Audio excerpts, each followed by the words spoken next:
Oh my God, I muted myself. All right. So, Assalamualaikum warahmatullahi wabarakatuh, brothers and sisters in Islam.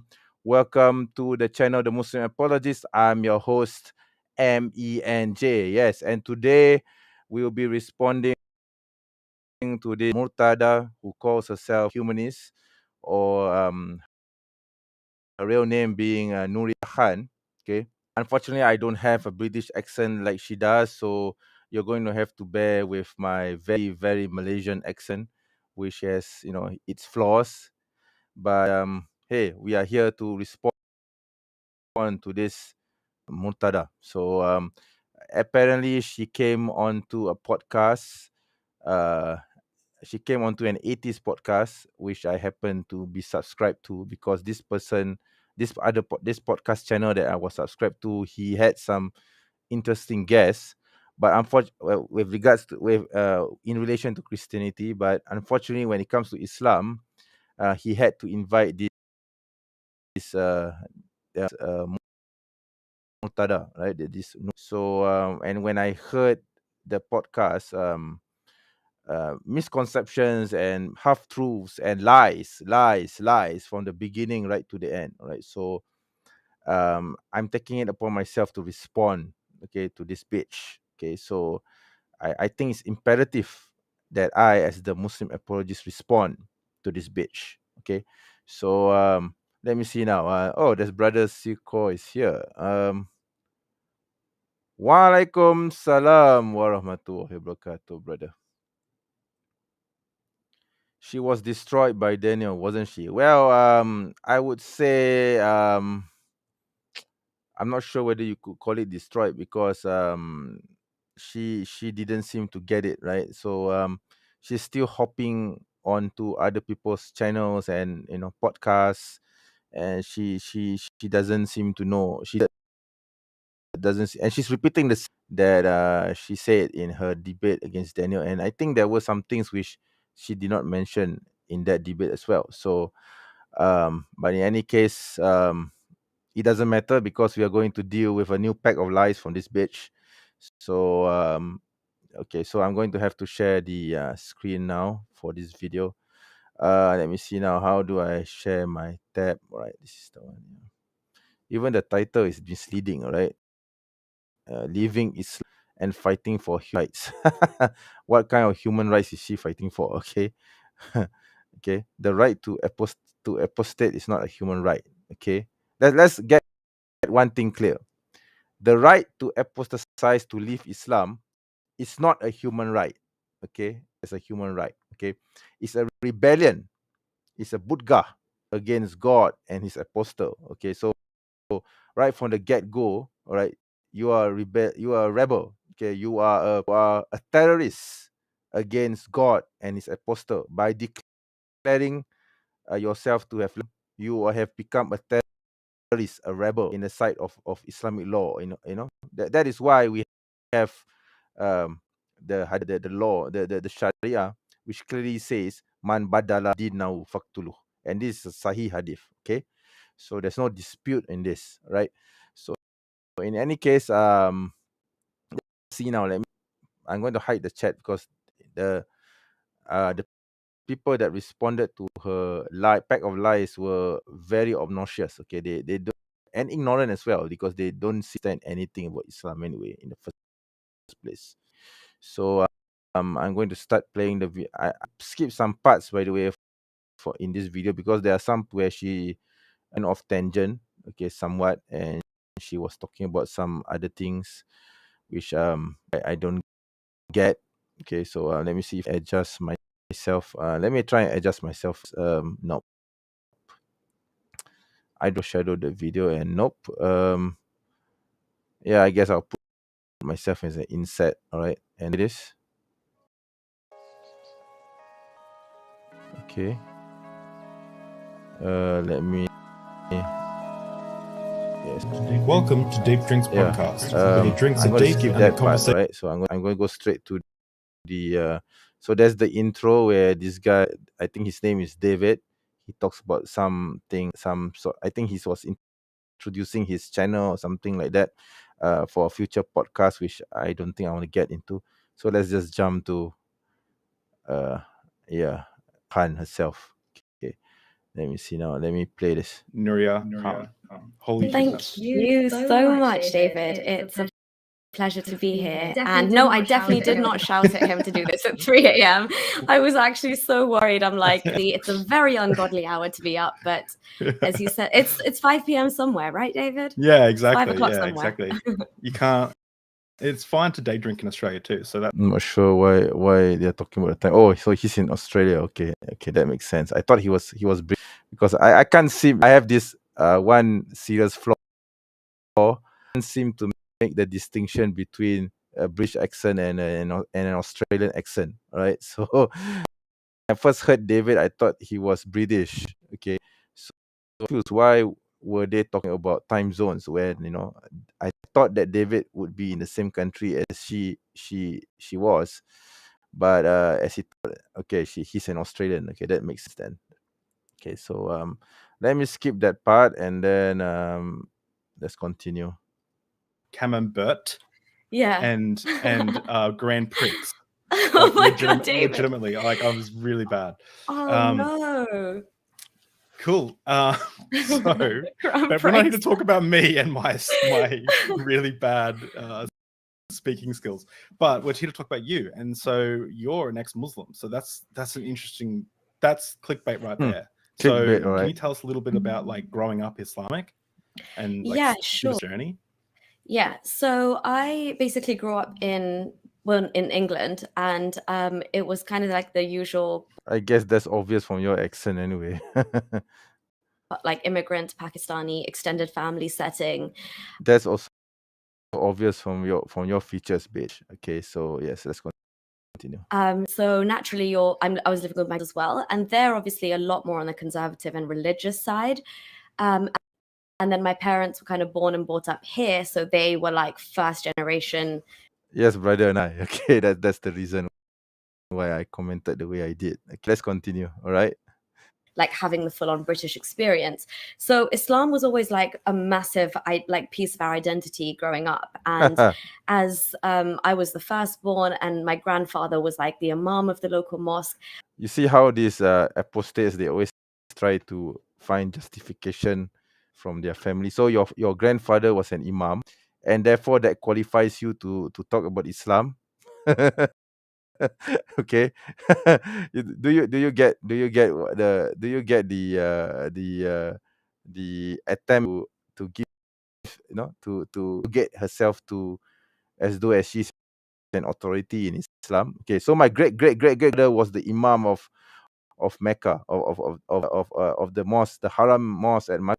Does that mean theoretically speaking, does that mean that I have the right to be speaking about Islam 10 generations later? Okay, do you see the way that apostates try to justify their so-called knowledge, which by the way I believe is absent. I you know what I think?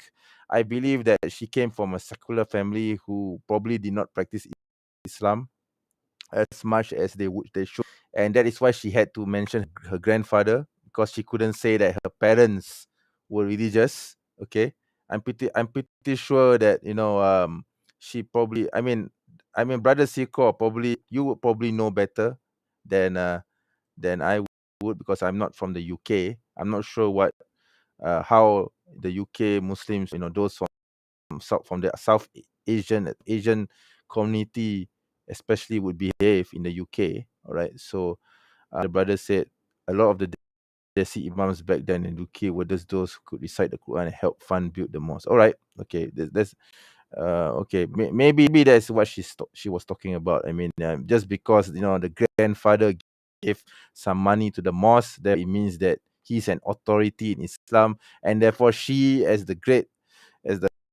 grandchild of the Kion of that family, therefore she has some Islam, or she has some authority in Islamic affairs. Sorry, man, but that's not how it works. Okay, knowledge is not passed down from generation to generation. I mean, you can have someone who's very pious in the early generations, and then several generations later, the descendants become worse. Okay, so there's this Malaysian nasheed.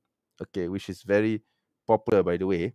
Okay, adalah mutiara, and then it goes on to say it goes on to say iman tidak iman tidak diwarisi oleh seorang ayah yang bertakwa. The meaning of this is that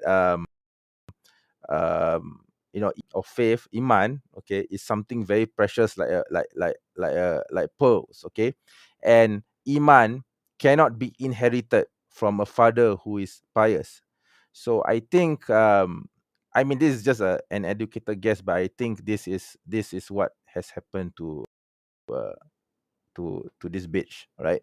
So she just happens to come from a family whose grandfather was, maybe the grandfather was pious. Okay, I wouldn't want to presume otherwise, but several generations later we got her, right? And parents are religious, because if her parents were religious, she wouldn't have turned up this way. Okay, I'm pretty sure she wouldn't have been so open about her identity and so on. Okay, pretty sure the parents were not religious, because especially in my country, especially, we have someone who claims to be a murtada and running around on YouTube, besmirching Islam and making a lot of nasty claims about Islam, blah blah blah. I think the family would disown her. Okay, would totally disown her, right? So the fact that she's here right now, she's openly, you know, identifying herself openly as an ex-Muslim. Ex-Muslim, I doubt she was ever a Muslim. Openly identifying herself as a murtada, and going around making false allegations, by the way, about Islam, just goes to show that her parents were not religious at all, or she did not come from. Okay, at least that's what I suspect. Okay, and the fact that she had to mention her grandfather. Why did she have other thing? Why did she have to mention the grandfather? Why can't she mention, oh, my parents were religious? Why can't she mention that? Why did she need to mention her grandfather was religious and had and was the imam of a mosque? So I don't know what would, I suspicious of a story, actually. Okay, amends before I move on. Okay, a lot of Pakistani and South Asians had a lot of Hindu, Indian, and beliefs in the practices. Well, it's the same thing here, actually, in Malaysia. But fortunately, over the years, we have become more religious, alhamdulillah. And some of these practices are now non-existent in our culture today. But if you were saying, you were describing our culture like 20, 30 years ago, then yes, we did have a lot of Indian and Hindu culture among the Malays, okay, among Malaysian Muslims as well, right? Okay, so I think this is not alien to this region, because you see, in our came to this region from Indian traders too, not just from the Arab traders and from the Chinese Muslim traders. Okay, so there are three theories regarding the spread of Islam in this region, in the Nusantara region, or in the Southeast Asian region. When I say Southeast Asian, I mean Indonesia, Malaysia, Brunei, Singapore, and the Philippines. Okay, so this region received Islam through traders. Okay, there was no army, there was no Muslim army that came here and conquered us. My ancestors accepted Islam openly without any force. Okay, my ancestors must have been, by the way, Hindu Buddhists. By the way, we were Hindus. Okay, we were Hindus, but not in the same way as how Hinduism is practiced today in India. By the way, it's a different form of Hinduism. Okay, so the theory goes, there's three theories. The first theory is that Islam came to the region through Indian traders. The second theory is that it came through Yemeni traders or else. And the third theory is that Islam came to the region through Chinese Muslim traders. But personally, I think all three must have been true, because back then, okay, there is this spot called Pasai. Okay, today it is in Aceh. All right, Pasai today, okay, in Indonesia. Okay, so Pasai was the first city to accept Islam openly from the traders, and then it's the islands that we now know as Indonesia, and then it came to the peninsula, and then it spread out to the Borneo Island, to we now know as Brunei, Sabah, Sarawak, Kalimantan, and then it spread to the Philippines. By the way, the Philippines, the whole of the Philippines used to be Muslim.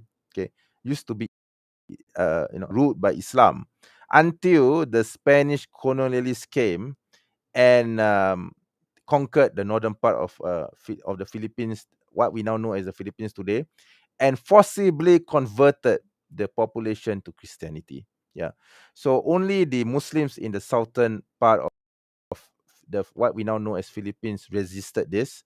So that's why until today you see that the northern part of the Philippines Lake and the southern part of the Philippines are Muslim. Okay, that's the reason. But there was one point in history, centuries ago, where the whole of the Philippines was Muslim. Okay, so yeah. Let me see now. Oh, brother Sinif is here. Masya Allah. Waalaikum salam warahmatullah. Brother, I was expecting you to come along actually.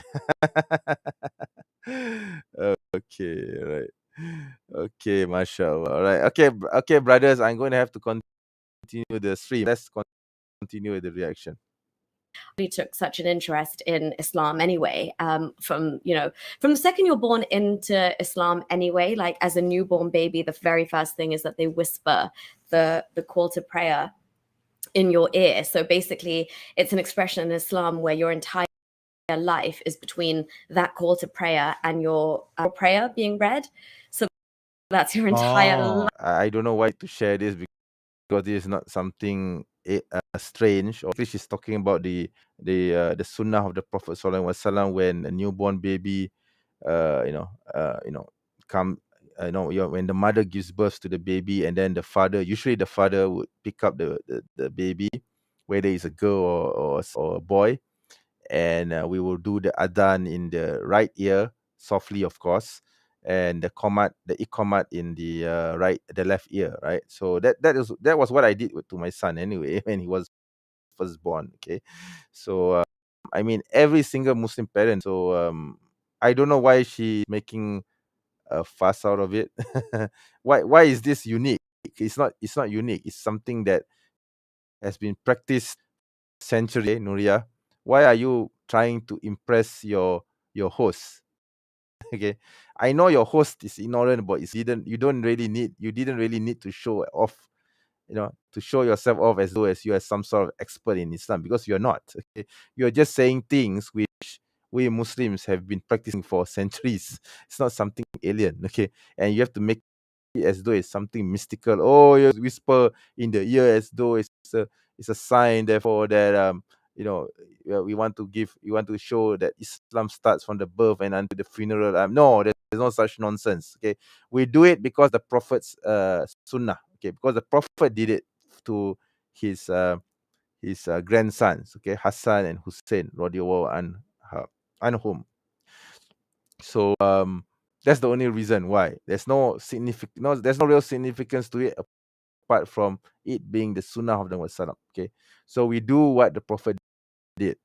Okay, so there's no special mysterious significance will make your host go, wow, oh wow, oh gee, wow, it's so strange that Muslims do the adhan in the ear of a newborn, and then it's so mystical, it's so exotic. Nah, it's none of those things, man. Okay.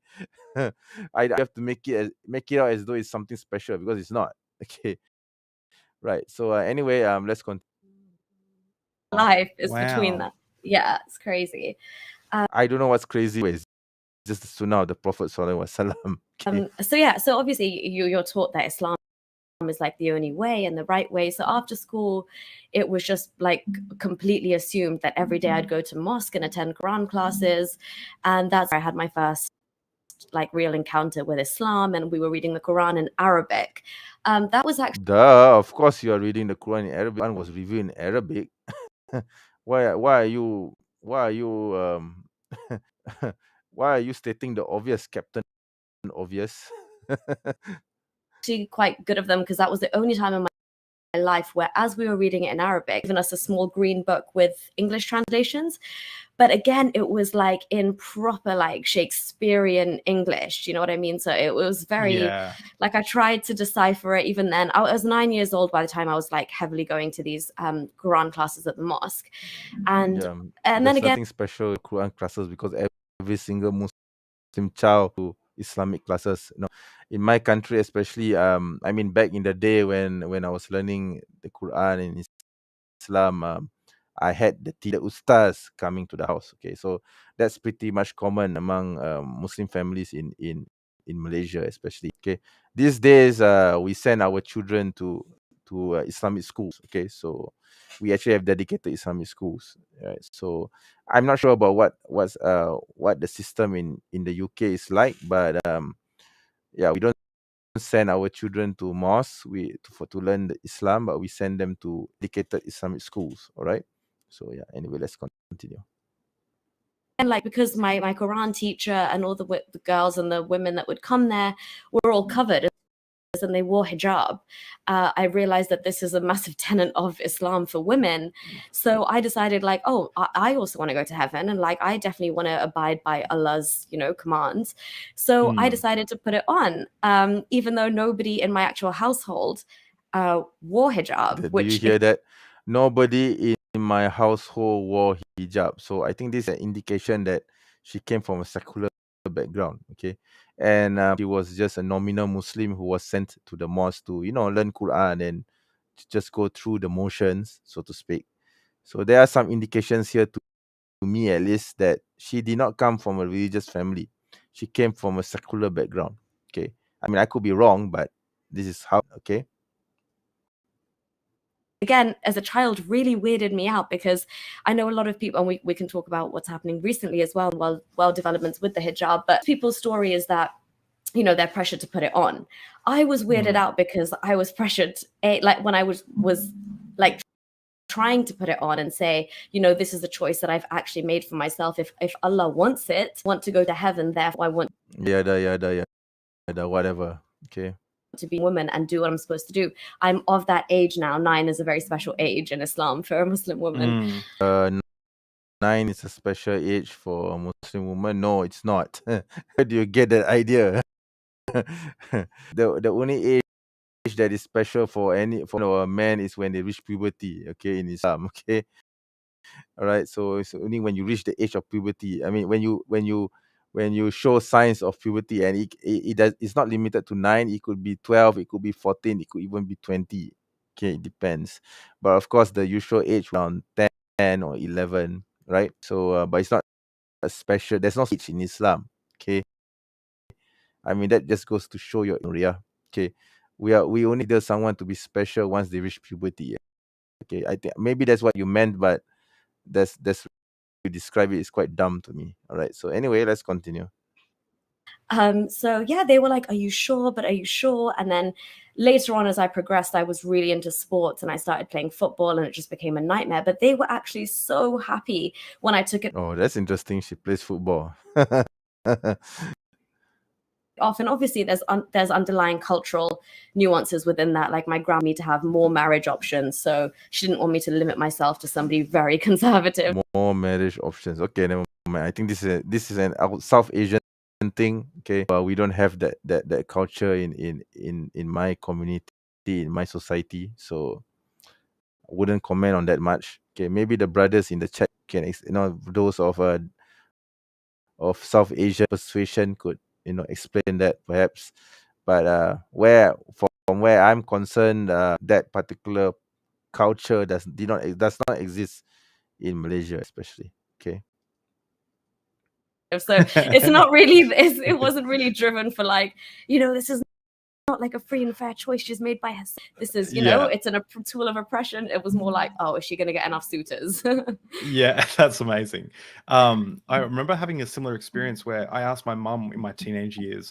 My family's so open. We talk about sex and everything, like it's totally okay. Oh, wow. And speed it up. And I said, right? Mum, I was religious. Doesn't is it a sin for marriage? And she says, she goes, well, yeah, kind of, but yeah, it is. But like you can do other stuff. Like you don't just have to have sex. And I was like, yeah, he's talking about sex premarital sex. I suppose Christians are such whims that these days they don't follow their own Bible, so I'll just leave it at that, and let's just skip that part, and let's move it a bit in the front.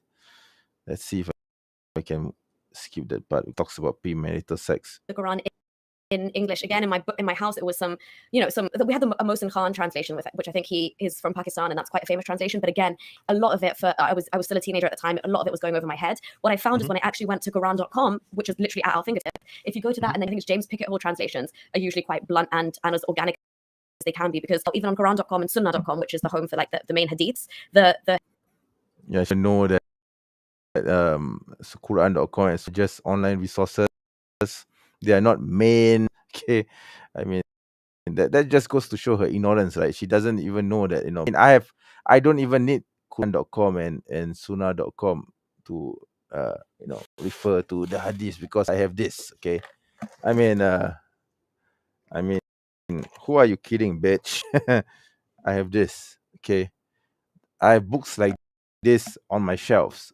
Okay, so I have to admit that Quran.com and Sunnah.com are useful resources, but for her it's not even necessary. Okay, because we have the books for it, right? So I don't know why you make it as some you make it as something so exotic. Okay, you're ignorant here, because he obviously thinking about Islam, and clearly you are trying to trying to impress him so much. You're trying so badly to try to impress him so much that you have to spew these little tidbits that just make you look stupid in the end, at least to a Muslim like me. All right. So yeah, so I'm going to continue playing this again. The hadiths that have all passed like whatever criteria they have to be graded, and the Sunnis technically should believe in them. What we're seeing now is, as time's progressing, Yeah, you do know, however, that just because there are certain hadiths at sunnah.com which says it doesn't mean that those hadiths are sahih, right? Because you need to actually go into because it's only sahih according to the publisher, right? I think it's yeah, that's the thing with sunnah.com. It takes its from Darussalam, and there are some hadiths which are graded sahih by Darussalam, but read Al-Albani and you refer to the scholars of hadith, they say that this hadith is weak or or effective, etc. So that is why you should take sunnah.com with a grain of salt, at least for certain hadiths. Okay, because it's not graded properly, and it's not the fault of the publisher, by the way. So publisher is just grading it according to their own standard. Okay, so she doesn't know this, right? So let's continue. Video that we've made a year ago, now the hadiths have like these new brackets and trying to be like watered down, and they're trying to make it a bit more palatable because there's some in there, obviously. But very damning things. Nah, I don't see anything here except for your own ignorance about Islam, okay, which we shall see shortly. All right. Really say go to Quran.com, and if you are reading it, flick through a few translations just of the verses, because some of them have completely taken the leniency path and changed things from like do not take Jews and Christians as friends and greet them, and completely changed it to like see right from the start you have already twisted the hadith.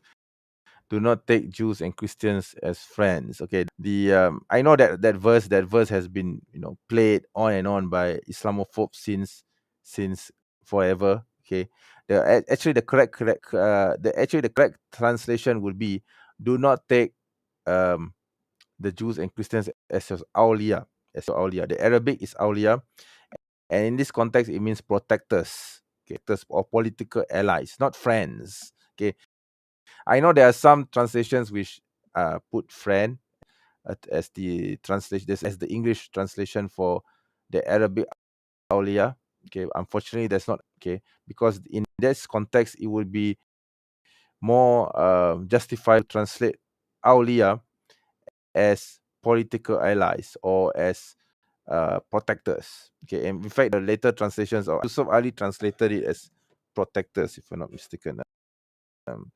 I don't remember. Let me see. Do not take the Jews, Christians as. Oh, okay, it's in Surah I think it's Surah Al Ma'idah. Let me check. Yeah, it's in Surah Al-Ma'idah. I haven't Surah Al-Ma'idah number verse number 51. Okay, 51. Yeah, okay. The Yusuf Ali translated it as friends and protectors. So okay, this is my translation of the Quran. Okay, the English translation of the Quran by Yusuf Ali. So the full translation is, "Oh yeah, who believe, take not the Jews and Christians for your friends and protectors." Okay, and there's a footnote which I will read it shortly. Okay, they are but friends and protectors, not the translation. It says friends and protectors. Okay, to each other. And he among you that turns to them for friendship is one of them. Verily, God guideth not a people unjust. Okay, and there's a footnote for this. Okay, for friends and protectors, and the footnote says, okay, that is not look not to them for help and comfort. They are more than likely to combine against you than to help you. And this happened more than once in the lifetime of the prophet and in after ages again and again. He who associates with them as their counsels must be counted as of them. The trimmer loses whichever way the wheels of fortune turns. So there you go. This is the footnote, the explanatory footnote which Yusuf Ali gives, as well as the translation, which clearly says it doesn't say friends, it says friends and protectors. I would prefer to use political ally translation of the word awliya. So there, your ignorance has been proven again, Nuriyah. Okay. So oops, sorry, wrong pair of glasses. All right. So okay. So I'm going to continue playing this up. So this Islamophobes, they like Nuriyah Khan here. Okay, this bitch.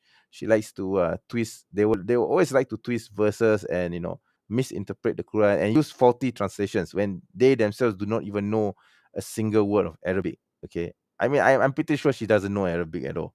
Okay, so anyway, let's continue. Do not take them as sponsors. And it's like a sponsor, like no, Yeah. just so be careful with that. But I would say cross-check a few. But Quran.com honestly is verified, and it helped me get out. I took it at face value. Yeah. Oh wow, that's great. The translation that I read, and I read this, I listened to the audio version, because I tried to read like a version I picked up in like a plane, airport bookstore, and it was horrible to read. But I got this by the King Fuad Professor of Islamic Studies in the School of African Studies at the Oh, University that's of my London. university. That's where I went. Oh really? Yeah. Abdel Halim. Mm. He wrote this one, and it's it was actually Oh, Abdul Halim. Yeah, I have this translation too. I don't really use it. Honestly speaking, I prefer to use this. I prefer to use Yusuf Ali. I know that the language may be a bit archaic, but it's still quite accurate in my opinion. It's still better than the modern day translations. Okay, I don't know any translations because the way that they translate kinds of takes away the exotic feel of the Quran. Okay, so I find myself falling back to Yusuf Ali each time because like in the middle between very archaic like Pictol and too modern like Abdul Halim, and who's the latest person who have translated? I don't remember his name. I think his name is I don't remember his name. The Clear Quran. The person who translated the Clear Quran. Yeah, that's too modern for me. Okay, I always find myself resorting to Yusuf Ali in the end. Okay, maybe there will be those who disagree with me, but that's probably just me. All right. Okay, so yeah, I'm going to continue this. It's a really beautiful book, and it's actually really beautifully written in some spots. Some parts made me want to. Don't fall for it, David. Don't fall for it. Don't trust me. I'm not falling for Islam. Don't trust me, or trust me, I don't fall for Islam. Why do you have to listen to this bitch, man? Make up your own mind, man.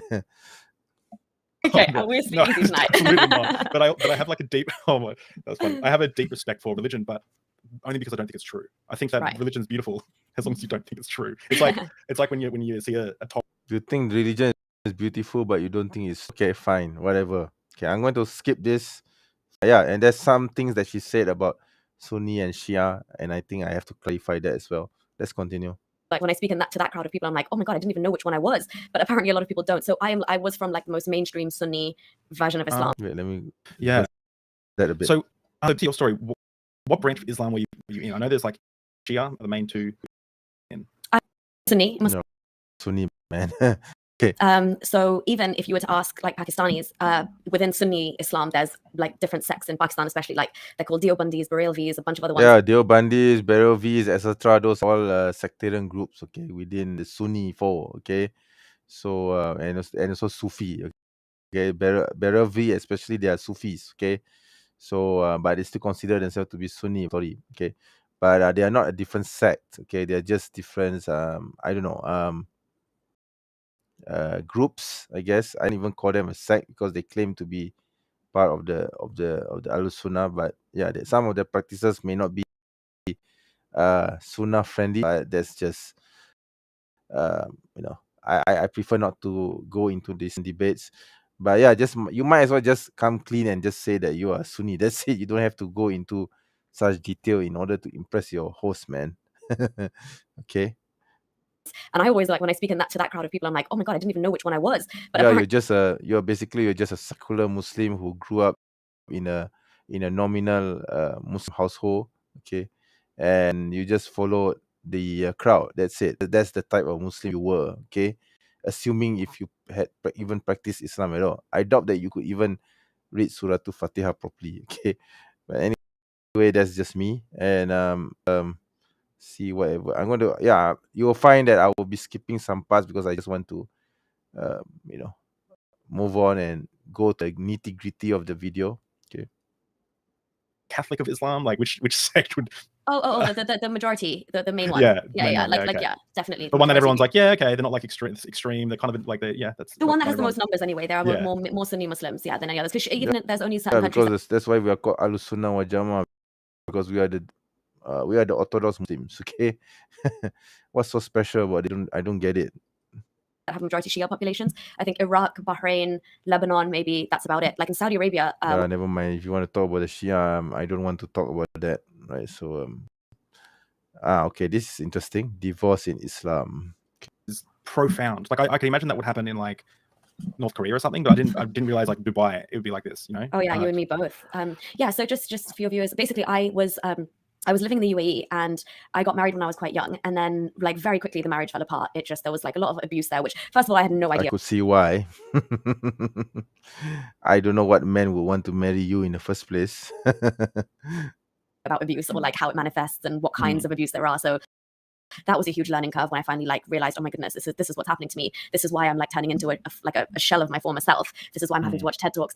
But basically, I was married Islamically. So and obviously Islamically, were you expecting to be married as secularly?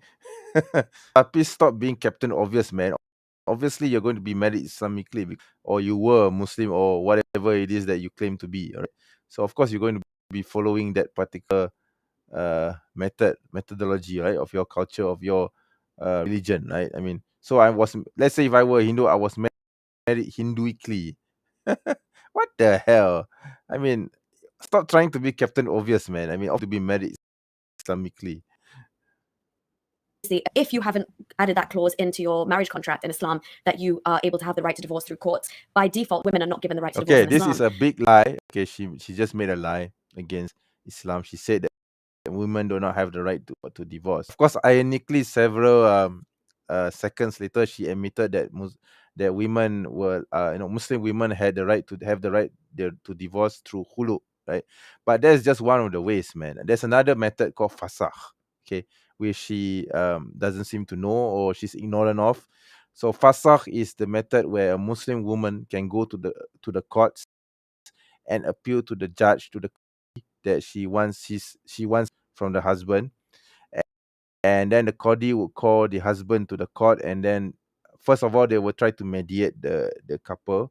But if mediate the issue, try to mediate and try to reconcile the couple. But of course, if that doesn't work, then the fasakh.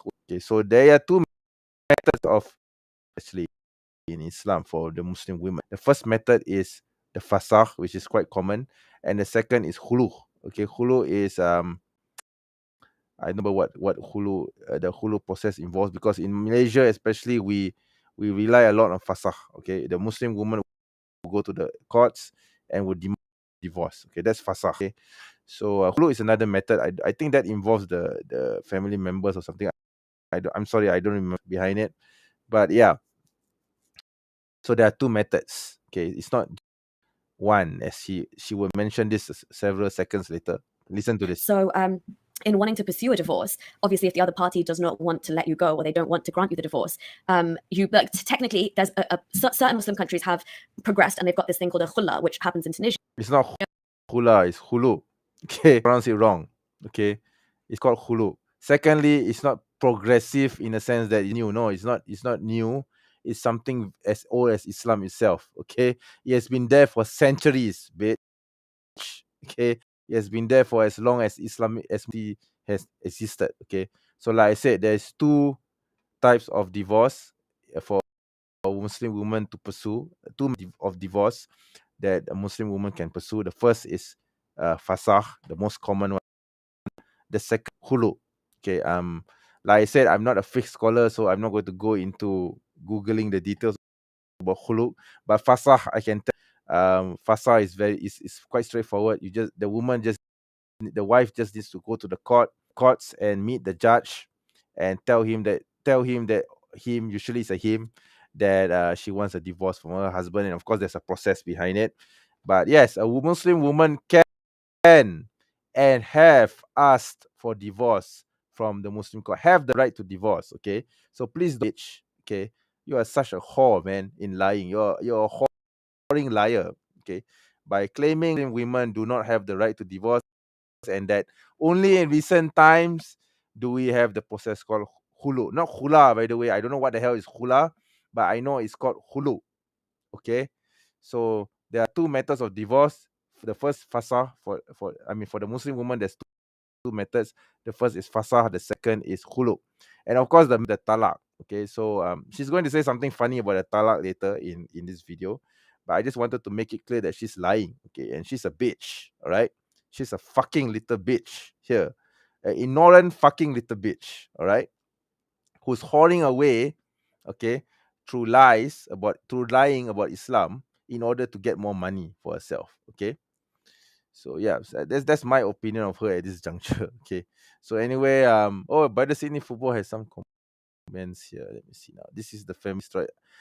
Yeah, she claims to be a feminist, but I don't know, man. I mean, she's just showing her ignorance. If I were a feminist, I wouldn't want to be. I wouldn't want her to represent me. Okay, right? So she's so ignorant. Is she originally? No, she's Pakistani. Okay, she's a Desi woman. Okay. Um, if she's originally Iranian, it's no wonder she apostate. Yeah, I know that apostasy is actually common among Iranians, but nah, she's not. She's not. She's not. I think. Yeah, I mean, she is definitely not an Iranian. She got influenced by feminism and apostated. Low IQ. I think it's because it could be because of her abusive husband. According to her, she was abused by her husband while she was in the UK, and when she was looking for a way to get divorced, she couldn't do that, and therefore that made her disillusioned about Islam, which you will hear shortly. But I think of it, I don't know whether this story is even true, because she lied through her teeth about Muslim women not being given the right to divorce their husbands, because that's BS, man. That's total BS. Okay, women in Islam do and have divorced their husbands, okay, in the past, okay, and even until today. All right, so please don't BS here, man. Please don't share your BS here, because we know better than you. All right, protect your loved ones from feminism at all costs. Yep, definitely, and I hope they don't turn out like her, man. I hope that Muslims don't turn out like her, because she's just giving a bad name, not just to Islam, but also to her community. Okay, I mean, she's giving a bad name to South Asians as well, right? Because she's just lying through her teeth. Okay, especially when it comes to Islam. Okay. Anyway, let's continue. Which you can get in Pakistan, and that effectively gives the woman the right to go through the courts and say, I want a divorce, and usually it is granted. Yeah, that's but fasakh. again, if somebody is even more like bitter and conniving, which is what my ex-partner did, he basically employed a lawyer, and they picked up some ancient archaic Sharia law, which all comes back to the obedience of a pious woman as wife. So this law states that any woman who you fear. Sorry, I'm going to read a comment here. Did she say that because she wanted divorce? Yep, she did. If you play the video later, you will find that she actually said this. Yeah.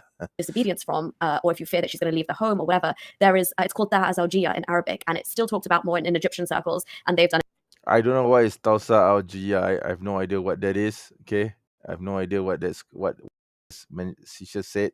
Maybe an Egyptian brother or sister in the chat can enlighten us what the hell was she referring to, because I have no idea what that is.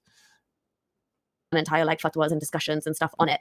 But when this police officer in the UAE called me up and said, "We've got this order for ta'a zawjiyya on you," and I was like, "Sorry, I have no idea what you're on I about." don't know Like, what can the you hell explain is that. Okay, as far as I know, in Malaysia, the process for divorce, the Muslim woman is quite simple. You just go to the courts, and then you can ask for fasah.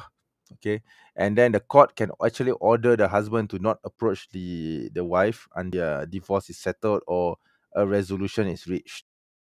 Okay, so you can't force the woman to come back to the husband if the woman doesn't want to.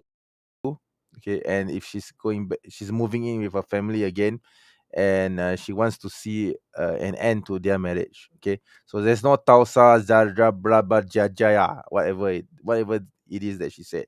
Okay, especially not in my part of the world. So I don't know what the hell she's talking about. Maybe someone can tell me she's referring to. Okay, I have no idea what she was referring to here. Okay, because as far as I'm concerned, the process for divorce in Malaysia is quite straightforward. Okay, and it has been going on for centuries. Okay, it's not something new. It's not something modern or progressive. It's something that has been happening for centuries, Nuriyah. Okay, so anyway, let's continue. what that means to me. And then he basically said, like, we would, you need to go back to your husband's house and return there, and No, you you cannot leave don't. without his permission. If No, you you don't go don't. back by this time and date, we will arrest you and forcibly take you back. I So don't know with what like I don't know what the yeah. hell she's So BSing about. you broke up with your well, you left your husband because he was abusive, right? And so you're trying to like stay away from your abuser, essentially. Exactly. And the police told you had to go back to your husband. Yeah, and the police who basically Yeah, like, I think the police is as stupid as you are if they really did that. Okay, because there's no such thing. Okay, in Islamic law, especially. I don't know what country, but that the divorce happened in, but that country must be not Islamic at all. Okay, so no, in Malaysia is quite different. Okay, I'm not sure about the Middle East. I'm not sure about South Asia, about Pakistan or Afghanistan especially. But in Malaysia, I can only speak for Malaysia, of course. But in Malaysia, if the wife wants a divorce, she can actually move in back with her family again, and the police or authorities have no right to order her to return to her family until the issue is resolved. Actually, okay. Of course, if the issue has been resolved, obviously the courts will order her to return to the husband, etc. But that is only after resolution has been reached, not before or during. Okay, so and if she refuses to reconcile and she wants the divorce, then the courts will definitely if she has a valid reason for it, obviously the courts will approve the divorce. Okay, and then the divorce goes on. Okay, so yes, the Muslim woman died to divorce. So where is this BS story coming from, man? Okay, she's just lying through her teeth. Okay, she's a liar. Only a whore. Okay, she's also a liar. Okay, so yeah, let's continue. For the longest time, I had been going to the station and reporting because I had moved. Bear in mind, I'd moved back into the house with my parents. I'd got a new job. I'd essentially like moved on with my life, and I'd filed for the divorce to be initiated. But then I obviously like found out that he had been following me from work and back and showing up at my workplace or events that I was at after work, and my friends had spotted him or whatever. So I had gone to the police many a time and said like I'm being stalked and harassed, and somebody's constantly watching my window, and they didn't take any of that seriously at all, like to the point where I went respectful Muslim women, like I went in a abaya, and they actually are even more like toxic and misogynistic. They would just keep me there in a room with them for like hours and just have like baseless discussions, and then their colleague would come and sit with me and talk for hours, and I was just, I'm it was not such a going to listen demeaning to this BS because she had already lied about the rights of a Muslim woman to divorce. I'm just going to move on to the next part. I think I'm not going to listen to a BS story about her being abused, whatever. For all we know, it might not be a husband who was. It might be the other way around. Okay, so who's to say that it wasn't her? it wasn't her that was the abusive one. Okay, so let me see if I did this. There's like a jinn inside me. A jinn is like an Islamic demon. Oops. Okay, and like let she me needs get this behind. Okay, Islam demon, huh? All right, let's see. to crumble before your eyes. And then I realized, like, trying to approach his own family to say, hey, this is what I'm noticing and this is what I'm seeing. Are you guys aware of this?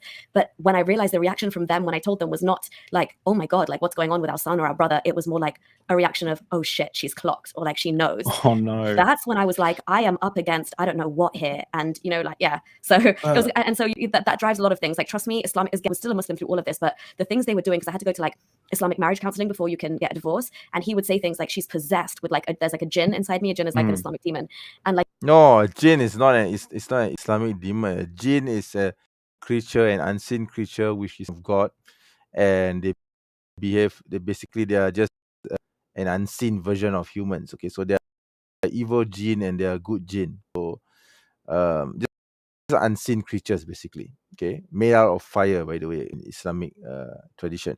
Okay, so they're not demons. Okay, they're not. They don't try to associate jinn with how you understand them in with Judeo-Christian terms. Okay, so Western terms. Okay, so they are not demons. Okay, a demon in Western psyche is something evil, so evil that is a creature of the night, is a creature of the dark. But jinn in Islam are just unseen creatures which have a choice of either doing good or doing evil.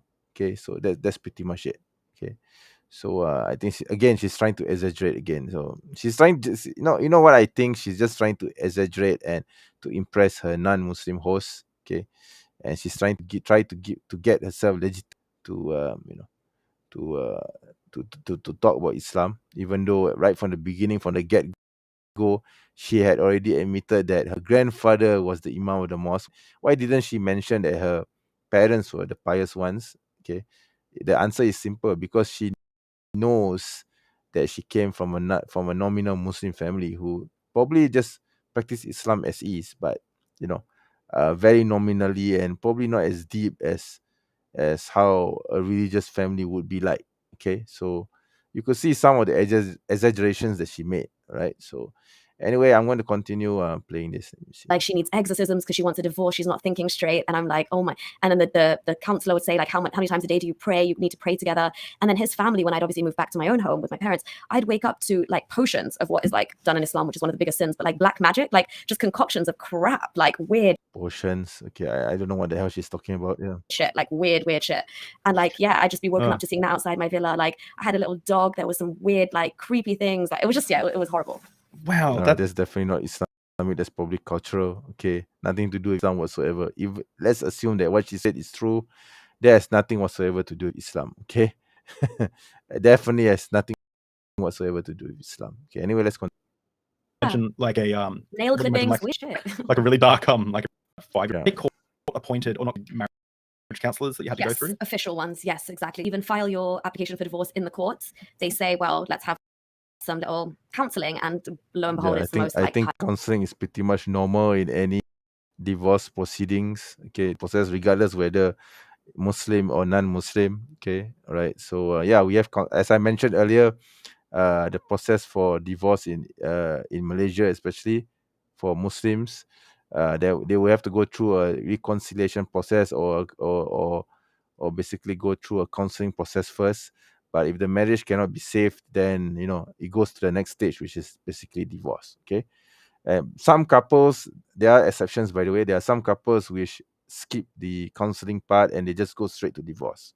Okay, so it depends on the couple, on how willing they are to save marriage. Okay, so the way that she described it is as though she was forced into counseling. Okay, but in Malaysia, a couple can to go through counseling and just go ahead with the divorce. Okay, so I don't know how the divorce proceedings for Muslims in the UK or in the UAE is practiced, but in Malaysia, the couple is given a choice whether to go through counseling, to go through reconciliation, or to just go ahead with the divorce without going through any mediatory process. Okay, so there's total freedom in deciding this. So I don't know what is she trying to BS about.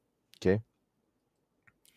I'm going to skip certain parts again explaining it to because them, right? it's quite painful to hear her ignorance here, because the things that she mentioned are quite personal for her. And I don't want to judge, but there are also some things which are very ignorant of her to say, to presume that Islam teaches this or Islam teaches that, just unique to that particular country or situation. Okay, she can't seem to differentiate between culture and the religion. Okay, the true practice of the religion. So there are some things in the process which may or related to Islam. Okay, but but like I said, it's not um it's not fair of her to judge Islam just based on her own experience. Okay, so an anecdote is not justification or evidence against Islam. Okay, right? So anyway, let's continue.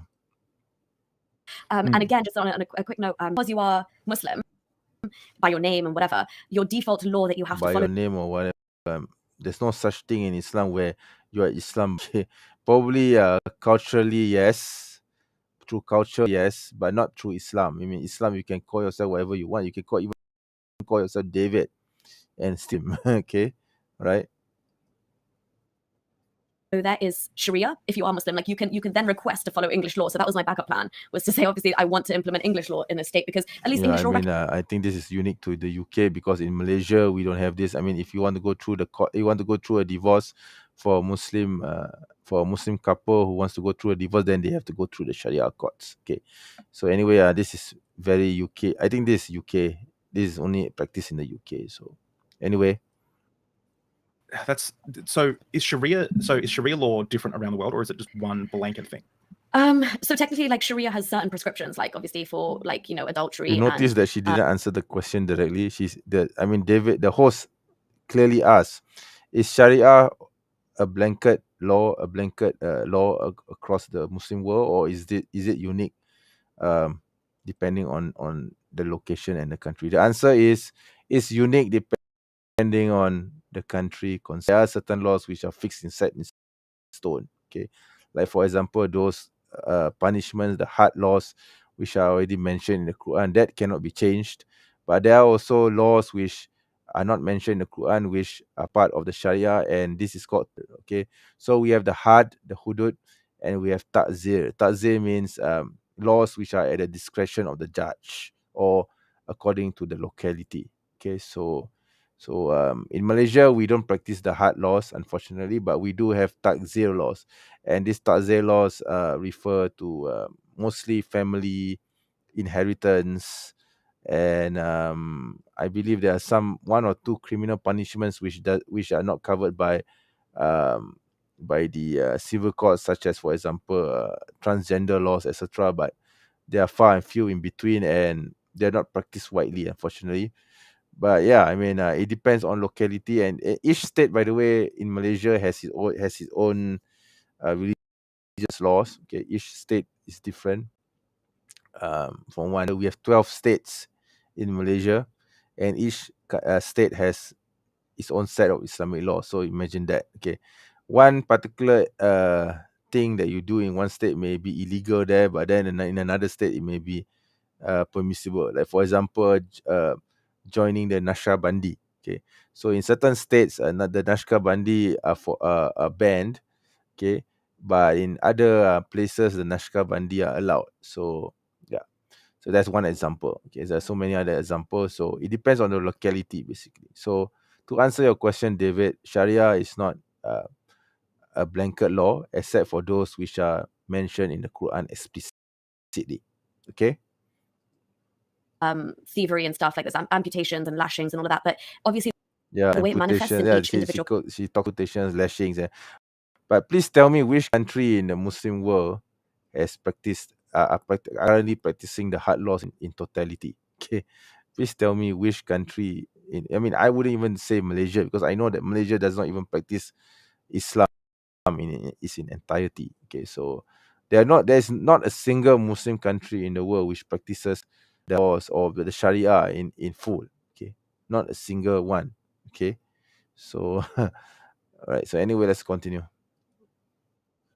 country depends respectively on the country's history and their their relationship with Islam. Like in Pakistan, it was the constitution and everything was a lot more secular, and then we had this dictator come in, Zia al-Haq, and he actually brought we call them hudud, like the most strictest Sharia punishments, which include amputations and beheadings. Zia ul-Haq came into when he came into power, he started to implement an Islamic program, which I think he tried to Islamize the country, but I don't know. I wouldn't want to comment too much on it because it might hurt the feelings of some Pakistanis. But I personally think that because Zia ul Haq was a dictator, he was a military dictator, so maybe he had an agenda behind it. But wallahu alam, I wouldn't want to comment on it.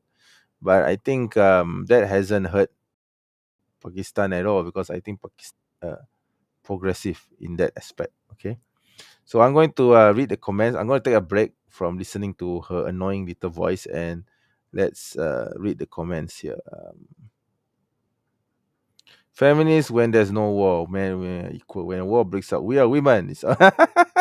That's women for you, brother. That's women for you. Congratulations. You have just discovered the power of women. Okay. Inside. Waalaikum salam warahmatullah, brother Dread. Great to see you here, mashallah. Brother Speed, I got a question. Off topic. Go ahead, ask your question in the chat and I'll come back to it, all right? But let me continue responding to or reacting to Nuriyah Khan. Okay, this bitch of holy humanist. There's nothing about being a humanist. You might as well just call yourself the unholy humanist, okay? Because being unholy is evil, okay? Humanism is evil, right? So anyway, let's continue. And things like that. He actually brought that into law and made it, and therefore like the blasphemy law and all these things kind of like turned up a notch in countries that they're also their case law and precedent and like what like some women have. India, for example, triple talaq, which is guaranteed in Islam for men. It's actually like it's there, it's codified. A man just needs to say the word divorce. I divorce you. It really doesn't happen. You live a really good life as an expat there. So in your bubble of being a Muslim woman, you think nice, like even the police officers, the fact that they can't take you, like I to big that up is that so good of them. It was just a matter of time when I actually had to use that to like ensure my safety and freedom. But yeah, so it manifests quite differently in every country depending on where they're trying to go. Also their case law and precedent and like what like some women have. India, for example, triple talaq, which is guaranteed in Islam for men. It's actually like it's there, it's codified. A man just needs to say the word divorce. I divorce you, I divorce you, I divorce you 3 times, and technically, Islamically, you are divorced. Or there's something akin to that as well. If you say to your wife, like, "Oh, you remind me of you're the back of you looks like my mother" or something, she's also immediately divorced. Like there's these weird. Yeah, that is part of talaq. So okay, talaq there are different types of talaq. Okay, there's different types of talaq for the men. Okay, so the one that she just mentioned, the triple talaq, that is like the most extreme talaq because okay, for the men, the Muslim men, we can pronounce the talaq to our wives by saying "I divorce you." So if you say that once, that's considered the first talaq. If you say twice, "I divorce you," that's dual talaq. So that's double. So for the first talaq and the second, if you say the talaq the first once or you say it twice, you could still with your wife during her iddah period. So when you divorce your wife, there is a period called the iddah for 3 months where you could still have a chance to reconcile with your wife. But if you say the divorce 3 times, I divorce you, I divorce you, I divorce you 3 times, that is the triple talaq and there's no return. So basically, once you say that 3 times, the wife of yours, you can never remarry her.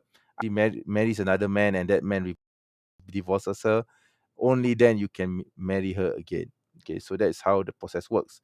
And in Malaysia, especially, we don't resort to triple talaq because that's very extreme. Okay, that's too extreme. I'm not sure about South Asians, but if you do that culturally, I don't know. I wouldn't say that it's part of Islam.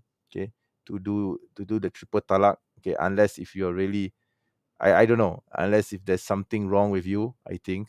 Okay, but in Malaysia, we don't practice this. We don't practice triple talaq. I mean, it's very extreme. It's a very rare a Muslim man to pronounce the triple talaq on the wife. Okay, I've never heard of anyone doing that actually. Okay, honestly, I've never heard of anyone doing this, unless if it's a very very extreme case. Okay, and it's very rare that this happens. Okay, so because a triple talaq is not something you want to play with. Okay, right? So it's a very powerful weapon. You know what Uncle Ben says: with great power comes great responsibility. Yeah, this is exactly what it is about. Okay. Okay, brother, Mr. Speed, I'm going to answer your question. Let me brother, Mr. Speed, I don't have any good Muslim friends. I'm engaged in haram. I've listened to music, but I give up. I don't read Salat, but I feel that Muslims don't like me. I don't backbite. Okay, that's the first part. Second part, I feel that I'm not wanted and people look down on me. I'm still a Muslim. I believe in Allah and His Messenger. Okay, Sallallahu Alaihi Wasallam. Okay, I'm depressed and suffer from severe anxiety. So I listen to make music and I treat myself bad. I'm nothing. Allah hates me. Maybe on my life. Okay, brother, I'm going to tell you this. All right. My position with regards to music is that music is not haram. Okay, I mean, I know there are some Muslims who would disagree strongly with me, especially the haram police. Especially those who follow the Hanafi madhab. Okay, me personally, I don't follow any particular. Well, I follow mostly Shafi'i madhab, the Shafi'i madhab, but I try to be more like the Salaf in the sense that I don't try to stick to just one madhab ruling. Okay, so I would say this. Okay, I would say that music is not haram unless if it forces you to do haram things. Okay, right. And for me, if the music is positive, is good, there's no problem with it, right? Yes, I'm talking about music in general. Okay. Okay, brother. I have music with bad words on my channel. Made that issue. Yeah, of course. Brother, I'm a very strong fan of Eminem. Okay. So imagine this. Okay, I sing Rap God. Okay, the Rap God.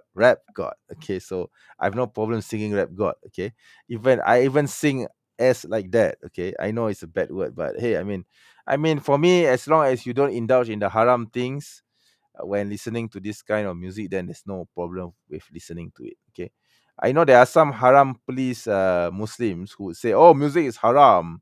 Music is forbidden. You will go to hell if you listen to music." But personally, I don't find music to be an issue unless if you indulge in music that really does bring you to do haram. Like for example, heavy metal music, yes, that's haram because heavy metal music can lead you to do haram things. Death metal, satanic metal music, yes, that's haram, obviously, because it praises Satan. Okay, so that kind of music is haram for me.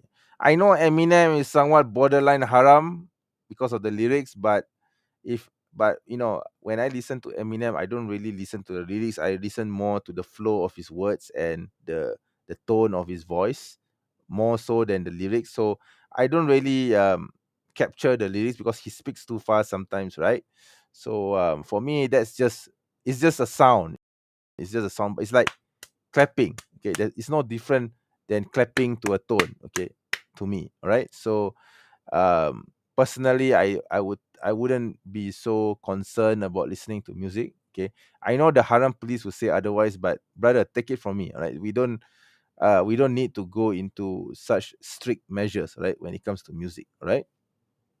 So I think music is actually balm for the soul. There's no need to fret over it. Okay. Oh, brother Freddy is here.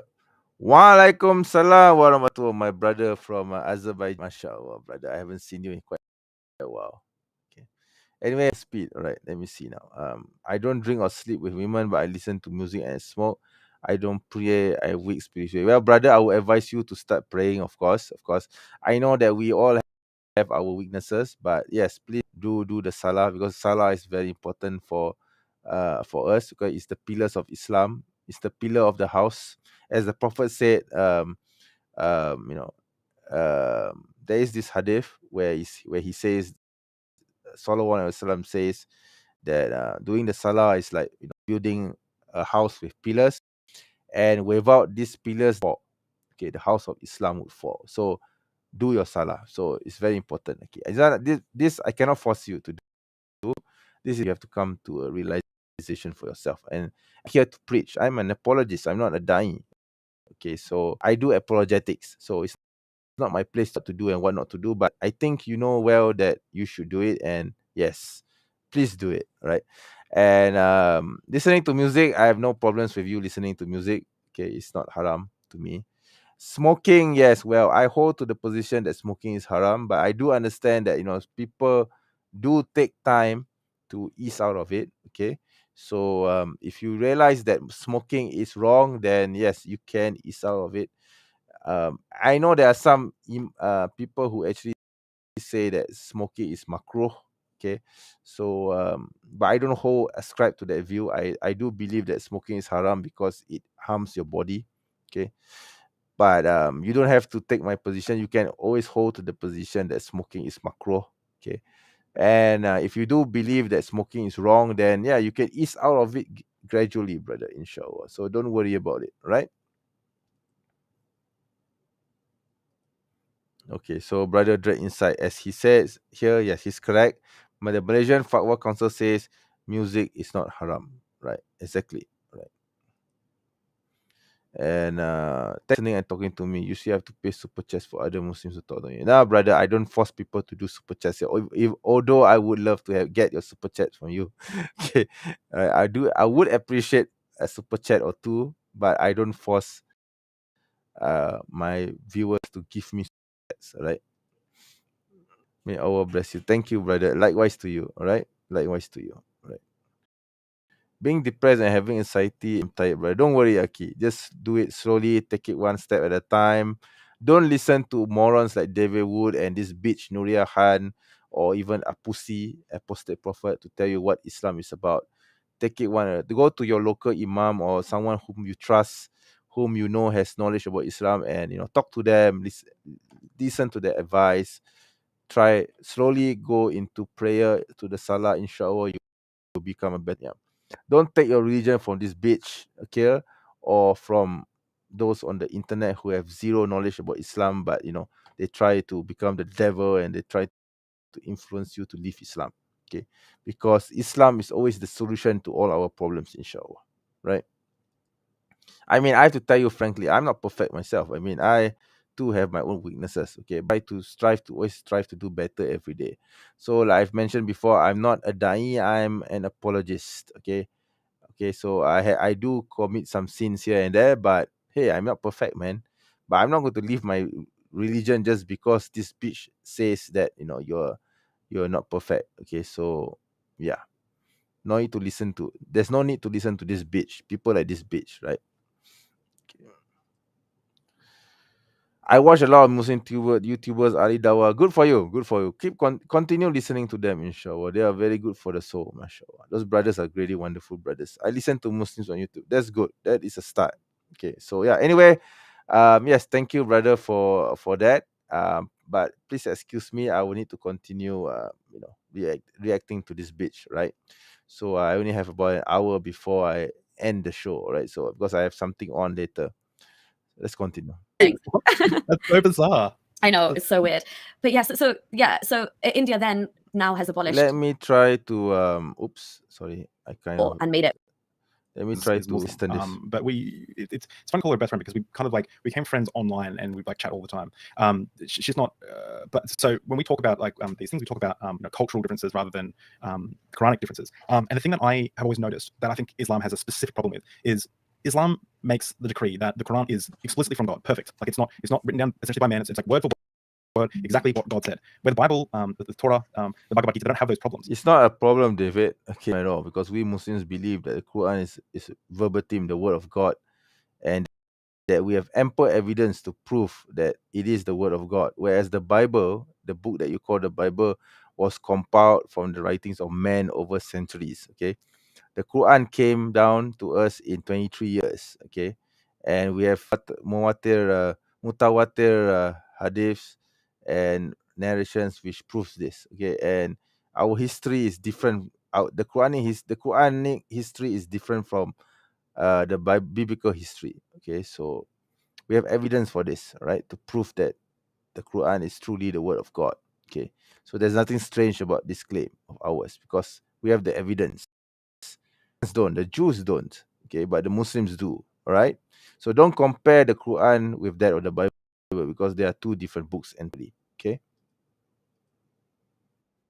And I sometimes wonder if that one thing is what has stopped Islam from progressing like them to have, because like, and just to I'm just going to read a little section of the Bible I carried through ministry college. So just to give a taste of fun. Please, yeah. So this was one of the scriptures that I read to someone, like someone in my church, and said like, this is causing me some, because this is a New Testament scripture, meaning that it's the New Covenant, it's instructions from Paul, it's right up next to like all the other stuff that Christians like to quote. Yeah, we don't care about what Paul has to say about the Bible, because Paul is Satan's apostle.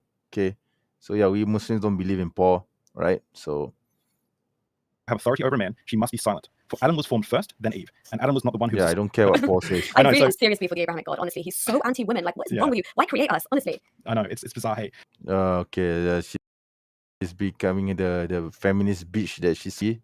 Okay, why Allah created women for men? Because women complement the man, and the man complements the women, and both of them have roles to play. That is why God created men and women. Okay, it's that simple. Okay, you can't. I mean, a woman cannot survive without a man, and unfortunately or fortunately, I'm not really sure at this juncture.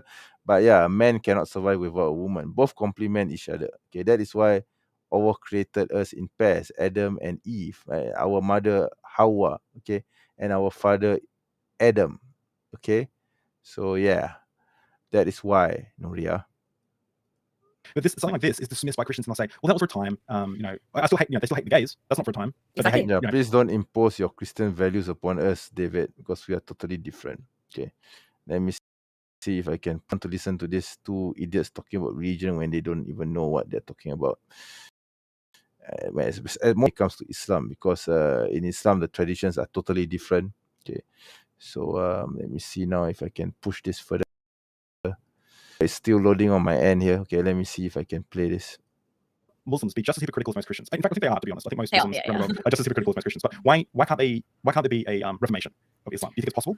Well, honestly, I think you really hit the nail on the head where you said it, because of the very fundamental claim of Islam, which is that the Quran is the literal word of God, like verbatim, these are God's words. So how do you go about reforming God's words? And even if you were trying to reform God's words, surely why would Islam need to be reformed? Islam is already a reformist religion. It reformed the religions of the past. Okay, it reformed Christianity, it reformed Judaism. Okay, so the concept of reform is already in Islam right from the very beginning, when the Prophet Sallallahu Alaihi Wasallam received the first revelation. It reformed the Quraysh tribe, the Qurayshi tribe that he was part of, which were pagans, and they worshipped multiple gods. So it came to reform that religion and to remove idolatry. Islam came to correct the past scriptures. Right? Islam came to sense that they are wrong in bowing down to a half-naked Jewish man swinging from a cross. And Islam came to tell the Jews that no, you guys are wrong for believing that you are the true, because just because you had prophets coming from your line, your progeny, from your line, from your descendants, doesn't make you superior to any other man.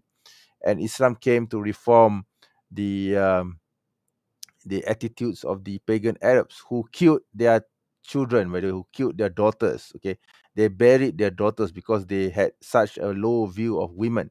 And Islam came to elevate the position of women and reform that. So yeah, I don't know what you were talking about, but you totally have no inkling of this history on why Islam has come to do. And yes, you are a liar, you are a bitch, and you are a coward, because you hide behind your screen making claims like this when you have absolutely no idea what is, and you try to bombard your host with all the funny claims that you make, especially with regards to the one example that I can think of was earlier on when you mentioned about the Islam, the sunnah of doing the adhan in the baby, in a newborn Muslim. Okay, that's one example. So yeah, this kind of things just annoys me. Then okay, it annoys the hell out of me because it's not something alien or strange to Islam or to Muslims, but she's making it out as though it's something exotic and exciting and mystical. Okay, there's nothing mystical or exciting or exotic. It's just something that we practiced from the time of Islam itself, because that was what the Prophet taught us. Okay, you little bitch. Okay, so let's continue. Right. first question that pops into mind is that God's words are meant to be infallible. So how am I, a simple human being, here trying to like edit God's words? Like, who am I? But again, it's even like the amount of exegesis they've had to do on every single Quran verse to try and make sense of it. And some of them still, like, there's certain parts of the Quran, there's one bit that says Alif Lam Mim, and when you recite it, you just say like Alif Lam Mim for the longest time, and nobody knows what that is. It's even the Yeah, she's talking about the alphabets which that it's not just Alif Lam Mim, by the way. There's Alif Lam Ra, there's To Ha Ya Sin, so there's Kaf Ha Ya Ain Sod. So what does that have to do with anything? What does that have to living Islam, or fighting for human rights, as your title here claims says, right? It's really stupid. Okay, it's really stupid.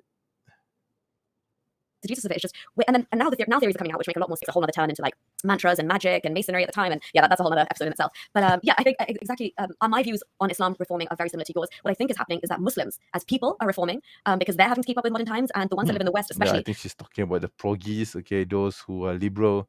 I think whom Brother Daniel would refer to as compassionate imams. Yeah, those are the kind of people that she is referring. Sorry, we don't follow them. Okay, I wouldn't follow them. Okay, so matter whether they exist or not. Okay, let me skip this further. Coming to terms with Christianity. Okay, I don't know what this section is about, but let's listen to it. And then people just wanting to dismiss it, like wanting to be like, oh, God's ways are above our ways, or and sin enter the world. This is why you haven't, and I love that you just put it like that, Well, yeah, because honestly, David, I love that you've actually touched on this. I don't think I've actually talked about this with anybody as to why that was the first thing that came to my mind when I was like, okay, let me actually start speaking about Islam because it's so problematic. The only reason I was able to get out, because I look at my peers and people around me and my friends, and they're educated to the same degree that I am, right? My parents are very well educated. Like, everybody around me must have these thoughts. But the only reason I was able to actually get out is because I followed those signs from what I read in the Quran, then I verified with the Hadith, then I looked into the Prophet's life, then I kind of put everything together, then I searched it online myself, I watched videos from both sides, and I was literally just letting my mind do its thing, but I was following. Yeah, I think I don't believe you, actually, Nuriyah. I don't believe you. If you had really studied religion, you have studied Islam, then you wouldn't be a murtad. You wouldn't be a murtada. Okay. Yeah, I think you're just lying through your teeth. I think you're just following the crowd. It just so happens, unfortunately, that the crowd that you followed were anti-religion. So that is what you decided to follow. Okay, so, and I don't believe your story about coming from a pious or from a religious family anyway. I'm pretty sure she's as secular as they come. Okay, so she probably has never practiced Islam in the household. Okay, apart from the occasional reading of the Quran, perhaps, or going to the mosque and learning some surahs. That's it. It just ends there. And after she has gone through that process, he probably has not touched the Quran or do the salah after that. Okay, so I know how this secularists think because I used to be one of them. Okay, so I know very well that you are from a nominal family. Okay, so it's not something which was non-existent in Malaysia at one point of time. Okay, but fortunately, Alhamdulillah, I think things have changed now in Malaysia. We have very few. There are still secular families, unfortunately, but there are far and few in between. Okay, most of us are pretty much religious these days, Alhamdulillah. So things have changed towards for the better, and we have moved closer to Islam. But this bitch here is trying to pull Muslims away from Islam. So, I mean, one anecdotal story is not going to pull us away from Islam. Okay. So let me continue this. The evidence, and I wasn't burying my head in the sand. For the first time when I saw something, I for the first time had an adult conversation with myself, and I said, Nuriyah, you're going to read this book. You're not going to read it like you tried to read it as a teenager, or you thought it was like the most amazing thing, like almost too sacred to even touch when you're a child. You, without all the bias of this being like, I used to sit there as a teenager and be like, when I'd open the Quran, I'd be like, God is talking to me now. I'm about to converse with God. But when I actually went through that stuff in the Quran, I came back and I'm like, literally with a legal mind, I'm like, how did they put this law on me? And I was like, oh my God, that's so clever. Legally, I got you too. Like, that works. That checks out. Yeah, I don't know what she's talking about. So anyway, let's move this. Does Islam have a monetary value? Okay, let's listen to that. Your testimony would be considered full. Mine would be half. So there's that all. If your son, yeah, go ahead. Is that just a culture thing, or is that no? This is Sharia. This is Sharia. Women's testimony is worth half of a man. And then Muhammad is so kind enough to elaborate on why that is for us. And he says it's because women are deficient in three things. She's talking about the witnesses. Okay, so the Quran says that take the testimony of a man's testimony, one person, and then if a woman testifies, then she should have another person with her, another woman with her. So Islamophobes, they like to use this verse as evidence somehow that women is half of a man. Okay, but the problem is that this particular verse is only referring to laws concerning inheritance, concerning property. Okay, it does not at all refer to laws concerning rape or murder or any of the heavier laws. Okay, so again, she's just misinterpreting that verse. Okay, that verse is specific about property or inheritance laws. Okay, there's nothing whatsoever. Let's say if there's a murder that happened in front of her, she could testify as a single individual. She doesn't need to call another person to strengthen her testimony on her behalf. Okay, so yeah, it's just showing her ignorance of Sharia, of the Quranic laws. Okay, and yeah, that just goes to show that she's a liar when she says that she knows Islam. Okay, because she obviously does not. Okay, I mean, this is so basic, Nuriyah. I mean, this verse is like this verse of getting the testimony of one man for this particular law, and then if a woman testifies, she needs to get another partner to confirm, to strengthen her. With regards to property, by the way, just goes to and you try to apply this to other types of crimes or other types of situations. I think that just shows your ignorance, Nuriyah. Okay, so you definitely do not know anything about Islam. Okay. Intellect and something else. Religion, piety, intellect. Yeah, I think that's just stupid because she's talking about another hadith which has nothing whatsoever to do with the law. Okay. And something else. And the majority of us are in hell because we answer back to our husbands. So all of this is because the reason why women are majority of women are in hell is because of people like you, Nuriyah. Okay, you are going to be one of them. Okay, right? Because it's a fact that there are many women apostates. Okay, who are very popular online. Okay, yeah, don't worry, you'll be part of the hellfire. That's for sure. Okay, and you'll be part of the majority in the hellfire, and the majority people in hellfire will be women. Okay, there's nothing sexist about this because, as we know, women are they are fallible and much more easy to succumb to sin. Okay, and it's not just because it's just because they are created that way. It's not a slight on them. It's not because they are weak. It's because that's the way they are. Okay, so it's not a reason or an excuse to demean women. Also, by the way, it's just how it is. Okay, so the prophet was just stating as a matter of fact when he this was during the Isra and Mikraj, by the way. So when he went, so the prophet went to the heavens, he saw that the majority of people in the hellfire were women. When he came back from this Isra wal Mikraj, from this event, so that is, he mentioned this to his followers, obviously, and his companions asked, why is it that women, the majority in the hellfire? Is because then the prophet answered, because they are weak. Okay, because they are susceptible to sin. Okay, prone to doing sin. Okay, like you, Nuriyah.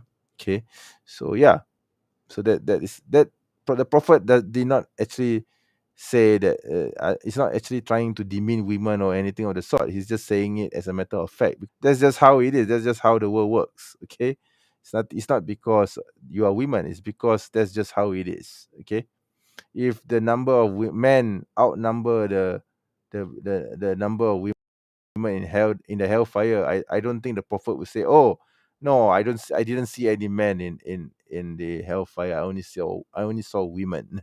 Okay, I mean, who are you trying to fool, Nuriyah? Okay, so anyway, let's continue. A woman is deficient in intelligence, therefore you are not able to stand your ground in a court of law and have enough agency. You need another woman, lest you forget. You need to be reminded. Yeah, property laws. Okay, so I'm going to just skip that. Okay, she's just repeating the same. But it's like I was saying, like, in order to get as close as possible to an objectively truthful view of reality we live in, for the purpose of this document, I mentally done bullets in my account to decide my personal, spiritual, cultural, or emotional beliefs. With the understanding that any truthful worldview will have evidence to reach those conclusions without my justification. So I wasn't worried that. I'm going to just skip this part because I'm not interested to talk about that. Okay. Then we go to defining terms. I think we have the same brain, because I love what you said there, because I've literally had that fantasy a million times where it's like, I wish I could just get this person and like lock them in a room, and we're both locked in this room and we define terms, and we have to agree at the end of this conversation on this. Like, we're reading the same source, we're reading the same information, like we're defining every single letter of the alphabet we have to, and we're going to agree at the end. And I'm going to find out that I'm wrong, or they're going to find out that they're wrong. And I've got this like, I just wish you could like do that, because there's so many people, they just like, you have conversations with them, and I'm sure you get this with Muslims, like they'll duck and they'll be like, well, what is? And they'll just move to a different subject, and then just move the goalposts around like crazy. And you're like, well, can we just talk about what we were talking about? Yeah, most definitely. And for me, it's like also when it becomes so apparent, because like for me, it's so easy. Like when you do, you go for the low hanging fruit in Islam, especially like if it's out of the Quran, because no matter what Low hanging sect, fruit, or huh? I like to call it like species or breed of Islam you follow. What you have to, the fundamental claim is that the Quran is By the like way, there's only legit. one Islam, bitch. It's La ilaha illallah Muhammad Rasulullah. Okay. There's no brand of Islam or strain of Islam. Say the Shahada and you believe that, only one true God, and that Muhammad Sallallahu Alaihi Wasallam is the apostle, and you believe in all the prophets of the past, including Jesus Alayhi Salam as well. And of course, you believe in the 4 books, the Torah, the true Torah, the true Taurat, Injil, Zabur, and of course the Quran. And of course, you believe that angels exist, you believe in fate, you believe in the existence of heaven and hell, then you are a Muslim. Okay. And there's no strain of Islam. Okay. Unless of course if you go into the sectarian mindset, which is a different story altogether. Okay. So okay, anyway, let's continue this. The word of God. You can like dally around the hadiths and whatever till the cows come home. But the second you say, well, Quran 434, let's have a chat, they're like, oh my goodness. Quran 434. Oh, okay, the so-called wife beating hadith. By the way, this is how you beat your wife. With this, the miswak. Okay. The hadiths clearly say that 434. Okay, there's a process to Quran Surah An-Nisa verse 34, right? So the first process is you admonish your wife, okay, for disobedience. The second process is that if she doesn't listen to you, then you separate yourself from her. Okay. If she still doesn't want to, then you beat her with this miswak. Okay. The hadiths clearly say that you admonish your wife with this and cause harm to her, and you cannot hurt her, and you cannot make her black and blue, etc. Okay. This is the same argument that apostate prophet tried to use against me, and I showed this. This is the latest stick that Nuriyah Apusi and now Nuriyah Khan, the bitch Nuriyah Khan, is so afraid of. Okay. This is the stick, Nuriyah, that I'm supposed to beat you with if you are a disobedient wife. Okay. Okay. This is for disobedient wives. Are you afraid of this? Here you go. You're afraid of the miswak. Okay. So yeah, I always have this miswak ready because I know that okay, this is let me try to put it in frame. Right. This is the miswak that disobedient wives are afraid of. Okay. It's really nothing to it. I mean it's basically like nothing at all, man. Okay. And I don't know why she has to make it out as though it's something so terrifying and so uh so uh so dangerous to the lives of women all over the world. Okay. Okay. Again, she's lying through her teeth. Right. There's nothing to be afraid of when it comes to Surah An-Nisa verse 34. I'm not afraid of it. Okay. Maybe you are afraid of it because you're afraid of being bitten by the stick. Okay.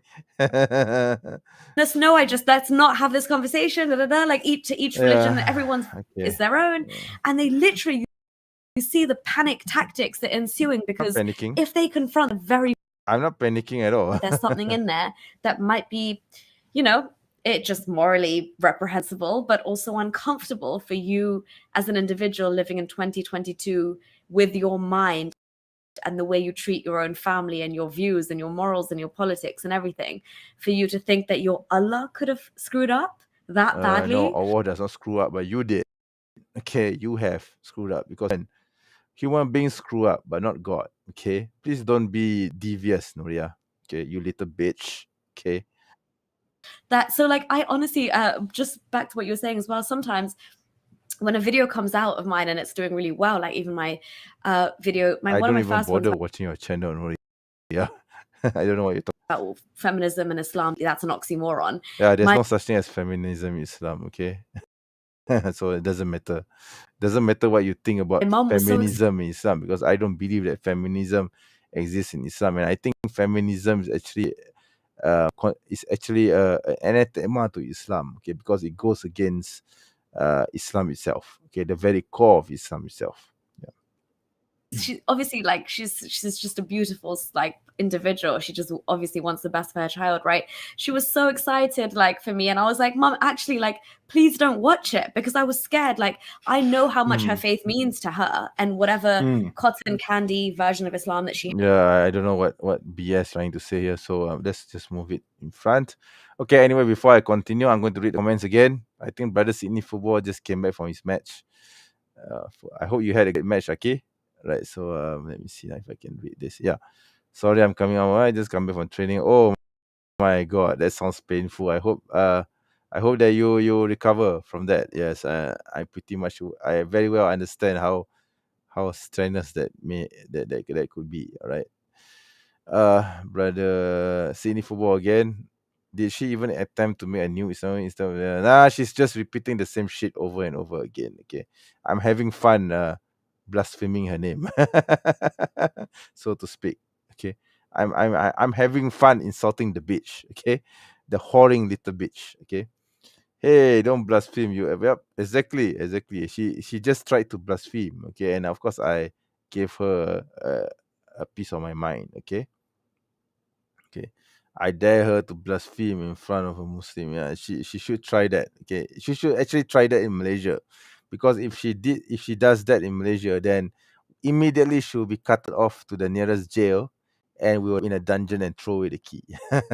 Okay, which I think she definitely deserves to be in. Okay. Feminism is directly against. Yep, I agree with you. Definitely. There's no such thing as feminism in Islam, because feminism itself is anathema to Islam. Just as if you say that Nazism in Islam, there's no such thing as Nazism in Islam. Just as you would say communism in Islam, there's no such thing as communism in Islam. Just as you say there's capitalism in Islam, there's no such thing as capitalism in Islam. Okay, so no, we don't have isms in Islam. There's only Islam in Islam. Okay, all right. Okay, so another ex-Muslim again. Yup, unfortunately, I have to deal with another ex-Muslim again, because this bitch has been going around on other people's podcasts saying nasty things about Islam and lying through her teeth about Islam. So if you go back to the video, which I would later, of course, I will still keep this video uh in the public sphere. Okay, so once this live stream has ended, you can actually replay the whole thing again, and you will find that she made very weird claims about Islam. Okay, which actually shows her ignorance, because we don't practice this, but she's claiming that Muslims do practice it. So, her claims. Okay, so it's ridiculous. I mean, yeah. Okay, let me see now. Which feminist? 80s or Sunnatlist feminist? Maybe Sajat type feminist. Sajat. Islamophobes are cowards. They just feel comfortable behind their cameras. Yep, I agree with you. They are just cowards, man. They just like to lie and blaspheme and make silly claims, and they try to impress their non-Muslim hosts about their so-called knowledge of Islam. But when the push comes to shove, you will find that they actually have zero knowledge about Islam, right? They don't actually know anything about Islam apart from what their biases or what they are familiar what they were familiar with in their own circle of family and friends. So they don't actually know anything about Islam apart from what they already with in their society. Okay. So anyway, let's continue this. Whatever, I'm not gonna I'm just, but this is what it's like. We can have a conversation if you're ready to have a conversation, because people's faiths are so important to them, and if they're not ready to have that conversation, you just push them further into cognitive dissonance. And then but I'm tempted. Let's do it. Let's have a discussion. No, I'm sorry, I was changing subjects. I'm tempted to have a discussion on Quran 434. What is that? I don't know what that is. What verse is that? What does it say? I just told you what before is about the man, the husband admonishing his wife. Okay. Yeah, I don't listen to this bitch, all right, because she's going to misinterpret. Let's hear her, or let's hear what she has to say about it, because I'm pretty sure she's going to misinterpret the verse again. But let's listen to her. I said, let's have a conversation. Let's do it. Islam instructs you, Allah instructs you to deal with your wives when they're not completely obedient and listening to you. So you basically need to warn them, and then you need to separate your bed from them, like you're doing them such a favor. Honestly, thirdly, you need to beat them, and that's it. That's why I really beat them, because that is this is how you beat them, with a miswak. Why are you so afraid of the miswak, you little bitch, you little whore, you little jalang, you pukima anak haram betina sial? Okay, you're afraid of this, aren't you? You're afraid of this. Original translation. I don't care for apologists saying lightly with a toothbrush, like a miswak, like just a tap on the wrist, like What that's translation? anyone that doesn't add anything. Maybe try Picket Hole or maybe even Misinformation Khan. I've been slacking in my Quran reading. Okay, she's just commenting on I think on the oops, is my internet all right? I think I have some problems here with the internet. Oh dear. There's some problems with the net at the moment. Oops, my connection having issues. Okay, I'm going to have to okay, internet is back, right? Guys, am I back? I think I had a problem with the internet. Anyway, she was just trying to be insulting.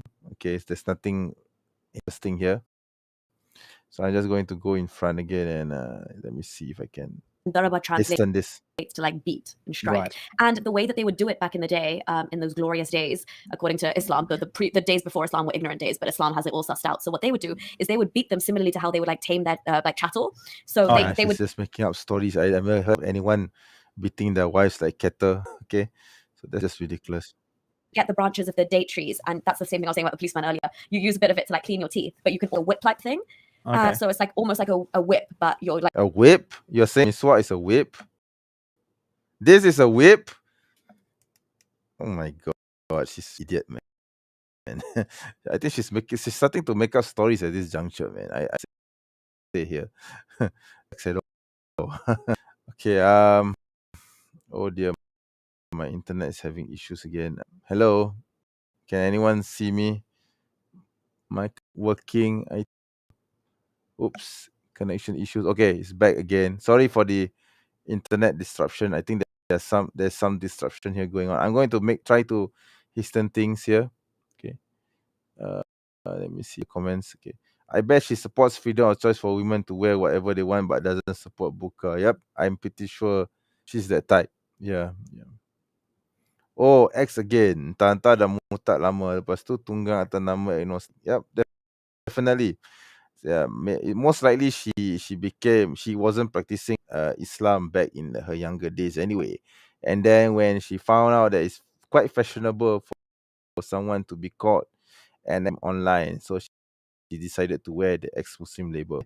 So yeah, it's like some sort of brand, you see, some sort of qualification. Like the brother Sydney says, they think ex-Muslim is a qualification. Okay, in my part, call an ex-Muslim is the worst insult that you can give to someone.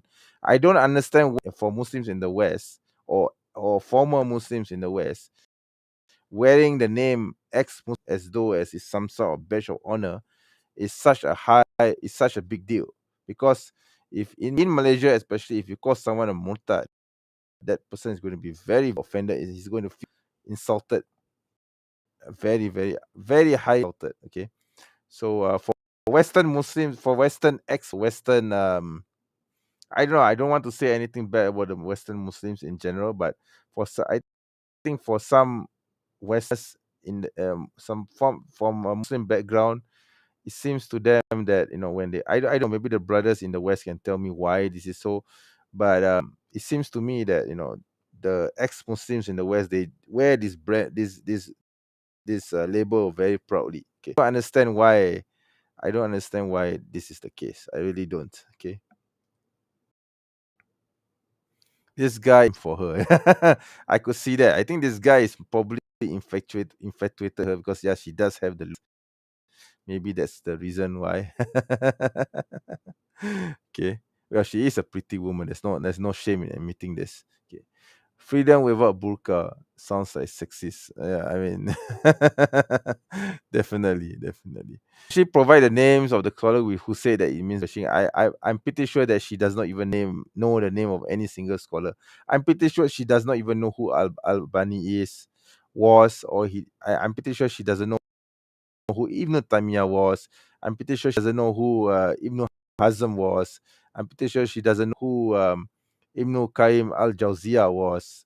She wouldn't even know who said Ramadan al-Buti, I'm pretty sure she wouldn't even know the name Yusuf al-Qaradawi either. Okay, she's totally an ignorant bitch. Okay, that's just the way it is. Okay, yeah. A whip with a miswak. Exactly. That's what she said, didn't she? She said that this miswak here can be shredded and turned into a whip. I mean, it's ridiculous. I mean, look at this. Can I turn this into a whip? My God. Okay, that just goes to show how stupid she is. All right. Okay. Stream okay lagi vid je macam ada. Yeah, I know the internet. There's a problem with my internet. Yeah, exactly. Yeah. But I hope you with me on that. All right. I'm really sorry for the technical, but please bear with me on that. Ex-Muslim is the biggest insult indeed. Exactly. It is an insult to be called an ex-Muslim. I don't know why it's an honor for them, because it's not. Okay. And then brother Alham. Oops, sorry. Yeah, I'm having an internet connection issue again. I really hope that this gets resolved. Okay. Ex-Muslim dah ada kat sini, semua agnostic. Lepas tu banyak hentam Melayu Islam. I know there are ex-Muslims in Malaysia as well. Orang murtad ni kan, perasan dia bagus sangat. Okay, but yeah, we don't have to worry about it, because Islam is still the governing power in the country, alhamdulillah. But yes, we have to be aware of. I know of the existence of their existence. Okay, but don't worry about it. Inshallah, brother, we will go through it. We will overcome this, inshallah. Okay, next. Brother Sydney again. They just got brainwashed by liberalism, and they mean that Islam is better. Yep, exactly. I mean, if you don't like Islam, if you hate Islam that much, why are you still talking about it and making videos out of it? You're joining live streams to talk about it, and you make money. If Islam is a bad deal, why do you still why are you still obsessed with it? Shouldn't you just move on, basically? Okay, just forget about it. Just basically just pack out your bags and say, fuck it, I don't want to be associated with Islam anymore. And then you just go and into the wilderness and live however you want to live, without mentioning Islam at all. But it seems to me that ex-Muslims find it fashionable to still talk about their former religion, even though they claim to hate it that much. They still want to talk about Islam. So yeah, as you said, brother, Islam lives rent-free in their heads. Exactly. I agree with you. Definitely. Yep. There are no groups that call themselves ex-Christians, ex-Buddhists, ex-Hindu, ex-Baha'i, ex-whatever, ex-Mormon. There's no such group. Exactly. I know. I understand it. Yep. Just ex-Muslims, because Islam is living rent-free in their heads. That's why. Okay, anyway, let's finish this, because I really have to go very, very soon. Like they're hitting the horses and the camels with that as well. But that's what they would use to beat their wives. And then there's a prescription in Islam, camel. I think similar to Christianity, to beat your Did slave. you hear what she said? That this can be turned into a whip, and you can hit camels and horses with this. She is being ridiculous, isn't she? But how to beat your slave a bit differently to how you beat your wife. So Yeah. You beat your There's how to This beat how your you- Hebrew slaves, and then there's different instructions for non-Hebrew slaves. Miswak. in the Bible, yeah. And Jesus didn't reform it. Jesus didn't reform the slavery scriptures. But No. so I have discussions with Muslim TikTokers. oh, you're brave. They're everywhere on there. And, David, you're right. oh, it's Yeah, fine. I had one conversation. I'm not where- active on TikTok, unfortunately, so let me just skip that. Can the Quran be corrupted? Okay, let me see if there's anything of value to say before I end this. Yada yada yada. But then that also came from God. So there was some stand-up comedian made a really funny joke the other day. And he was like, I was with one of my white friends, and there was a loud noise on the train. And he was like, I was like, and my white friend turned around, and this guy's obviously Muslim and of Pakistani or Indian origin or whatever. And he was like, my white friend turned around and said to me, see, in a moment of sheer panic, where's your Allah Muhammad gone, mate? You remember Jesus. Yeah. And he was like, well, you would not want to hear a loud bang and then hear me shout Allahu Akbar. I don't know, maybe this thing, I mean, I can understand why a Muslim would suddenly say Jesus, when he or she is shocked, because living in a Western culture, I grew up with Hollywood movies. Okay, so each time something happens, and you will see that the character suddenly says Jesus or something of the sort, right? So sometimes you do slip into that and you say Jesus. Well, I don't do that, right? I mean, I'll be frank here, I don't do that, but I can understand why a Western Muslim would do that. Okay, because it's just the culture. It's just he didn't mean to say that Jesus is God or is trying to appeal to God. It's just a manner of speech. I don't know why you're making a big deal of it, Nuriyah. Okay, so it's the same as how Christian Arabs will say, "Oh yeah, oh," okay, or they will say, okay, in Arabic, right? Because they live in the Arab culture where a majority Muslims of Arabs are Muslims. Okay, so sometimes I know for a fact Christian Arabs who actually resort to Islamic phrases whenever they are shocked or excited, even though they themselves are not Muslims. Okay, I mean, I don't know what's the big deal with it, right? So, um, like the brother said, why do I need to whip a camel with a miswak?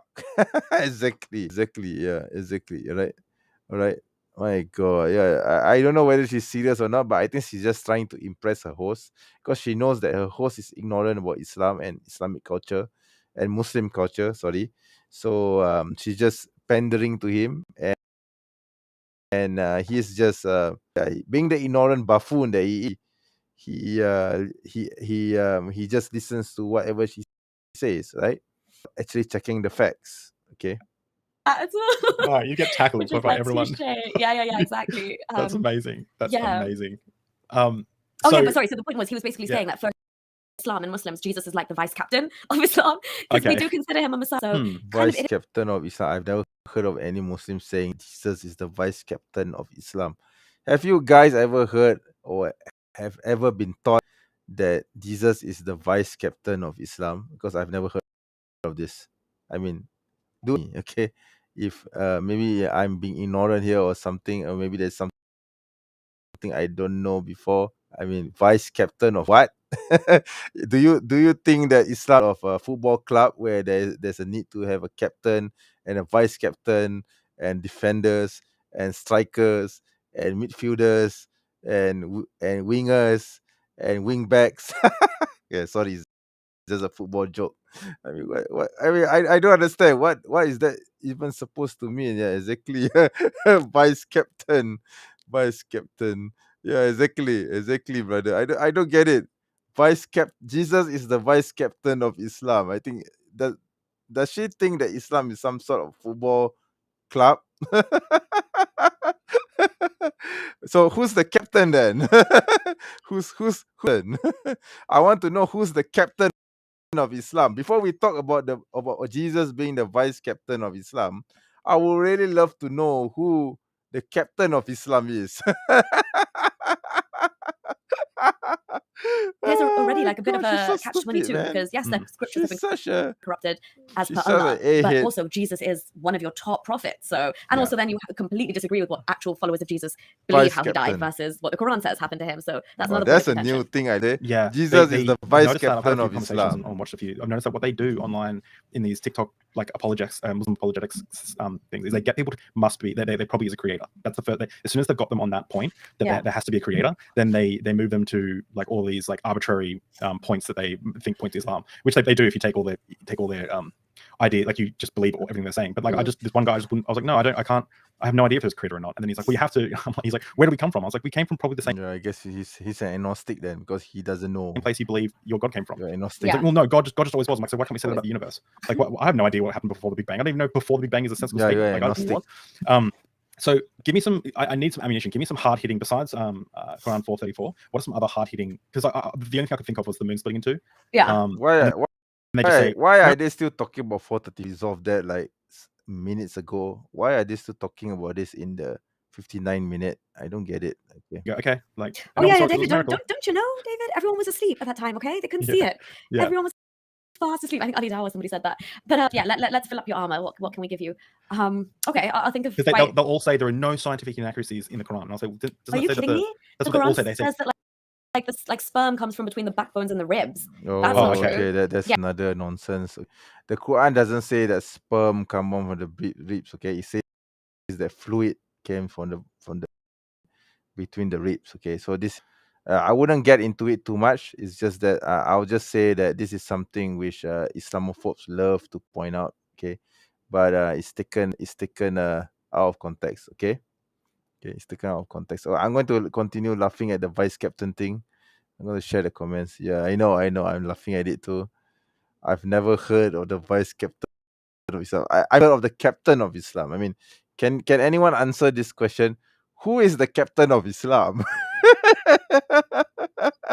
Who's the captain of Islam? Who's the captain of Islam? The vice captain of feminism. I mean, I'm so ignorant that I didn't know that Jesus was the vice captain. That I also did. Until now, until right at this point of time, I myself don't even know who is the captain of Islam. Okay, I mean, if there's a vice captain, obviously, right? So who's the captain of Islam? I mean, can Nuriyah answer this? Yeah, Yeah. embryology is all over the place in the Quran, so you Okay. can definitely deep dive into that. And then again, Yeah. the creationist argument as well. I think the But Quran says that water, like God's throne is basically on top of the seventh heaven. He's got a throne sitting on water, and there's a whale holding Yeah, the she's just curvature of repeating. not the Okay, curvature. this is a false hadith. Okay, she's talking about the hadith of the Nun. Okay, where it says that God is on the throne is on the water, and then the whale is the Nun is the fish. The whale is bearing the arash, the God. Okay, this is from the hadith. This is not from the Quran, and this hadith to be false. Okay, faulty. Okay, so this is not a sahih hadith. Okay, not at all. Okay, so yes, Nuriyah is got pants down. Not that I want to get into her pants. Don't get me wrong. Okay, but she's lying here. Okay. Economy answers with apes and Yes. stuff, and then I'm like, well, no, they believe that that's all a conspiracy, and they're like, what do you mean? It's like, well, they believe that we have all this lineage back to 6,000 years, and they're like, well, isn't there civilizations older than that? Yeah, but they'll believe I have that. a feeling she's going to repeat all the lies that Apostle has been repeating on this channel. So let's see. Weren't really, and it's like, and then they're like, oh, how do they, what about the fossil record? Oh, they believe that happened from Noah's flood. What's Noah's flood? All these animals, every animal in the world, and bug and insect, and everything, got on one big boat and floated around for a year, and then If these are Australians, come on, you would at least penguins and stuff like. Look at Australia. Oh my god. yeah. Oh my We goodness. know what Australia, sorry. For sure, there's That's why Sorry, it has to be a brother slave master Sydney. relationship. Right, sorry to cut you off, but that's No, the no, go, dynamic. go. It's always a slave master relationship at play. There's this completely subservient mentality that you've got to internalize to do that. Like in Islam, we take it to the nth degree where we bow before, not we, sorry, I want to completely distance myself from those people. They say things like, we bow to nobody, we bow our heads before nobody but the Almighty. Yeah, what's but, wrong with you're that? still a slave to something, mate. Like you're literally a slave. Like the whole thing of like being a bit like Islam. What's wrong with bowing in total submission to the Almighty? What's wrong with that? I mean, these two godless people might not see the importance of that, but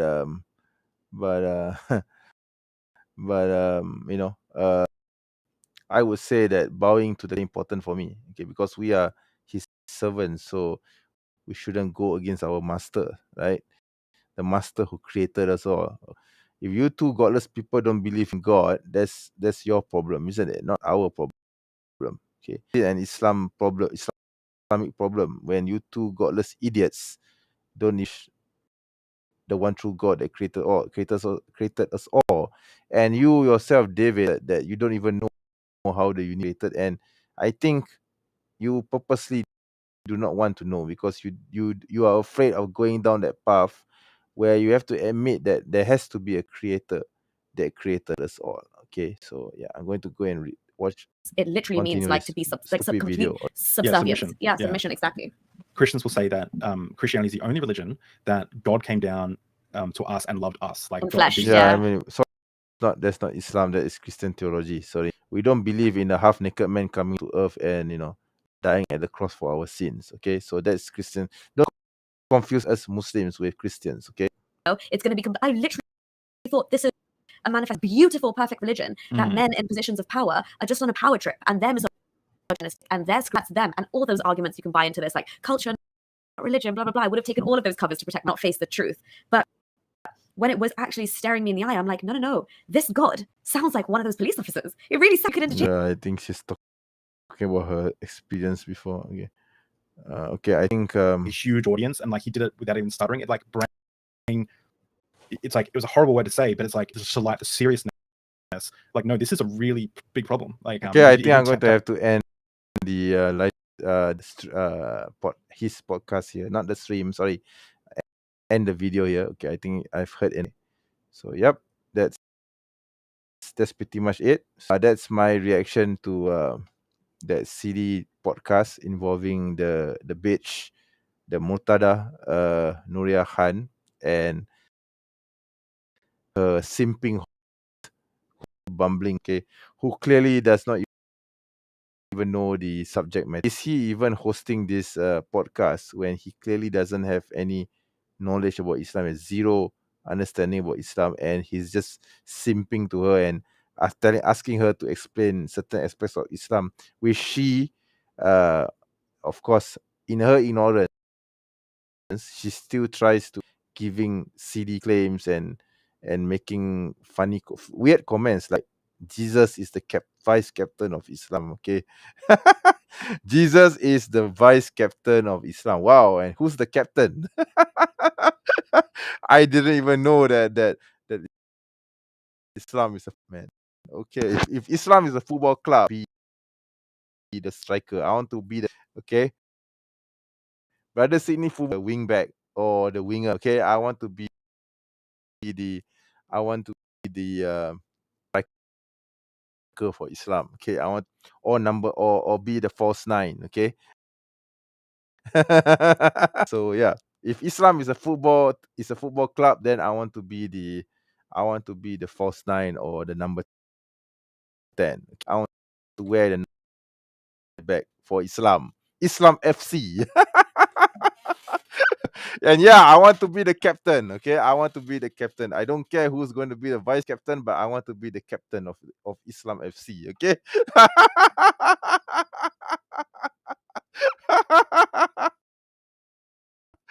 Oh my God, vice captain. Jesus is the vice captain of Islam. Who had the captains? Yeah, exactly. I really want to know that. So, okay, Daif. Yes, that's the hadith of the throne of Allah on the back of the whale. Okay, it's a totally false hadith. Okay, God is by definition worthy of worship. Yep, exactly, because he's our creator. Yep, exactly. No one true God worthy of worship except for the one true God. Okay, the God of Abraham. Right? She made me laugh so hard. Yeah, exactly. I mean, almonds too. When she said that this can be turned into a whip and you use this to hit a camel or a horse. Would this even work against a camel, man? I mean, if I hit this against a camel, would the camel even listen to me? Because it's such a small little twig here. I don't think the camel will even care because it has such thick skin, such thick fur that even if I were to hit it with my miswak as hard as I can, it's most likely that my miswak would break. Okay, and I definitely can't turn this into a whip. Okay, it just doesn't work that way. Okay, it doesn't make any sense. I mean, she's being silly and idiotic at the same time, right? Um, who's this David McDonough? Is this a non-psycho version? I don't. He's the person who runs the channel. Deep Drinks, I think. I was subscribed to him. I'm subscribed to him at the moment. So he has this interesting channel where interviews people who talk about Christianity mostly. But there's this particular episode where he invited the bitch to talk about Islam. Okay, yeah. So it just so happened that I stumbled across it. I think the podcast interview happened like 2 weeks ago. In fact, there's one that's going to happen tomorrow, I think, involving her again on that particular channel. So I'm going to see what nonsense that she's going to peddle this time, and I may do another reaction video to it at the time. Otherwise, I'll probably not bother because this is one off thing. Okay. By the way, I really hope that she watches this. Okay, watches that she watched this roasting of her, because I still turn of Islam, because you said that because Nuriyah, you said that in your podcast with David that Jesus is the vice captain. So who's the captain? Who's the captain of Islam FC? Yeah. Okay, so brother Sydney football. Islamic calling will be the goalkeeper. Goalkeeper. Oh my god. Okay. Sydney football TV again. She's Islamophobic and miswak phobic. Yep. I couldn't agree more. She's afraid of the tiny little miswak. Oh, Nuriyah, do you want me to hit you with this miswak? Oh my, it's really lying through her teeth, man. I mean, I don't know what else to say, man. I mean, I'm speechless because of the stupidity that she has displayed throughout this podcast that she had with the guy with the guy who calls himself David, right? Egitos, brother Egitos, wouldn't surprise me if Noria is a Hindu Muslim, according to definitely. I think I don't know what she believes now, but she does claim that to be an agnostic atheist. But yeah, I mean, how is atheism more plausible than Islam? You know, because you see, in Islam we do believe that no, the universe has a beginning, whereas in atheism they don't even know how they can understand how the universe comes into existence. Okay, so so so yeah, she's just an ignorant little bitch, right? And trying to sensationalize the idea that this can be used as a whip. I've never heard of a miswak being used as a whip. Okay, so it's quite unfortunate for her to say these things in front, and you know, and for me to encounter it. I have the miswak right here. Okay, I have the miswak right here. This miswak in my debate against Apusi. Apusi is also another moron who's also afraid of the miswak.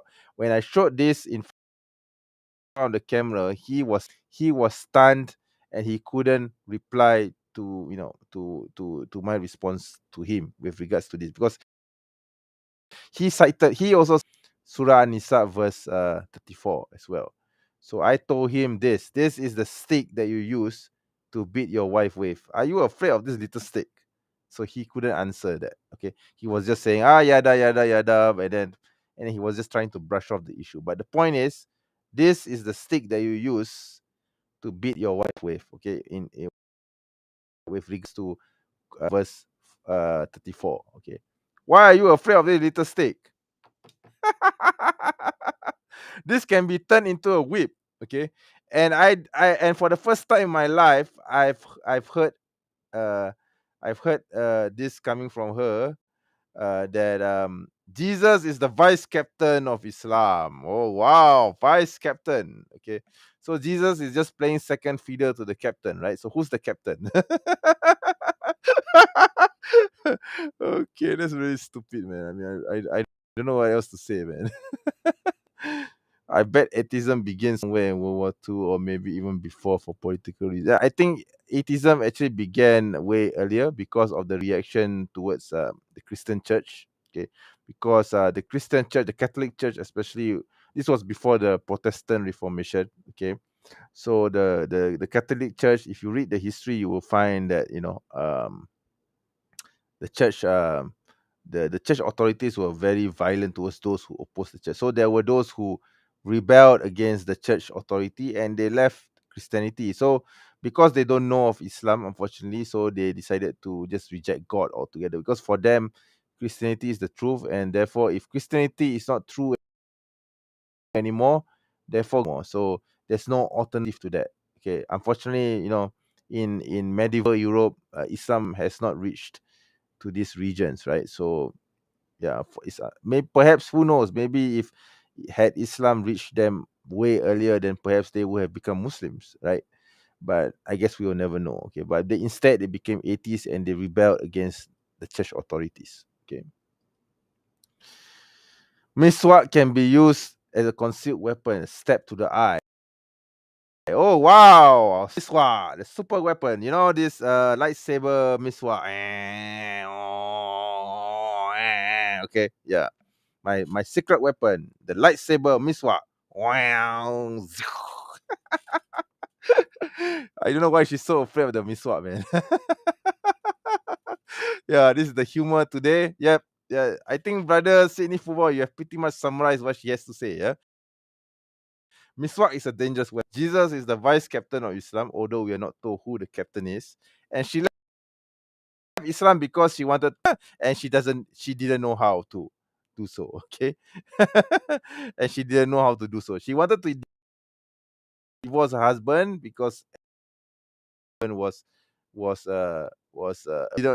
know the process, and she kept saying that is the hula. I don't know what's a hula. I know that there's a hula, but there's no Hawaiians dance. You know the hula, but there's no hula process in Islam. Okay, what man? She's truly um. I think that's hacking. Okay, my internet is stabilized now. Okay, feminists when France and Denmark ban the niqab, pretend to be dead. Don't talk about it. Yep, exactly. I read Genesis in the Bible. I already had a headache. Yep, me too. Revenge of the Miswak. I guess you can call it Revenge of the Miswak. Revenge of the Miswak. Ooh, Miswak is such a dangerous weapon that you can use it to whip horses and camels. With this, man. With this Miswak, I shall conquer the world and become the captain for Islam. I'm going to be the captain of Islam with this powerful miswak, man. Oh my God! Whoever, I shall be the most powerful person in the world with the power of my miswak. Power of miswak. Oh my! I am the power. Yeah, that's a He-Man reference. Okay. Okay. Right. Okay. Okay. Anyway. Yeah. Okay. Let's be serious. What else for cannibal? I don't know. I don't understand why they are so obsessed with the miswak. Okay, why are you so obsessed with this little steak? Okay. Oh my God. Uh, okay, yeah. Come to think of it, you can actually use this as a wand, right? Yeah. Expelliarmus. Expelliarmus. What else? Avada Kedavra. Yeah, that's the most dangerous spell in the Harry Potter world, right? Avada Kedavra. I'll turn you into a chicken. Poop. There you go. Okay, so that's how dangerous the miswak is, right? Ex-Muslims, miswak. Oh my God. Oh my God. I'm dying of laughter here, mashallah. Okay, brothers, I think I better stop here before I die of laughter after reading your comments. Please, brothers, please stop the torture. Stop the torture. All right. So okay, so anyway, so I guess we can conclude that she's an idiot who talks about the vice captain of Islam, Jesus, and she's afraid of the miswak, and she doesn't even know how to divorce your husband according to Islam. Okay, so that's pretty much and also yes, some things that she said about Islamic practices which are part of the sunnah, but she doesn't seem to know the difference between what is sunnah and what is cultural. You see, so that's another boo hoo to you, Nuria. I mean, anyway, I still want to know who's the captain for Islam, though. So anyway, before I go, cue in intermission.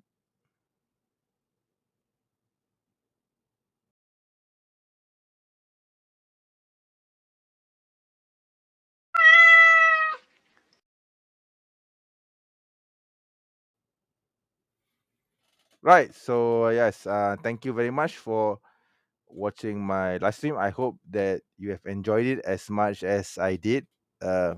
It's such a joke to see people like this claiming to be Islam, okay, claiming to be authorities in Islam, but they are just afraid of the miswak. And I still want to know who the captain of Islam is. Okay, but anyways, I'm going to go now. Okay, it's getting quite late for me, and I actually have work to do as well. So I hope that, inshallah, I hope that this is official for you as it has been for me.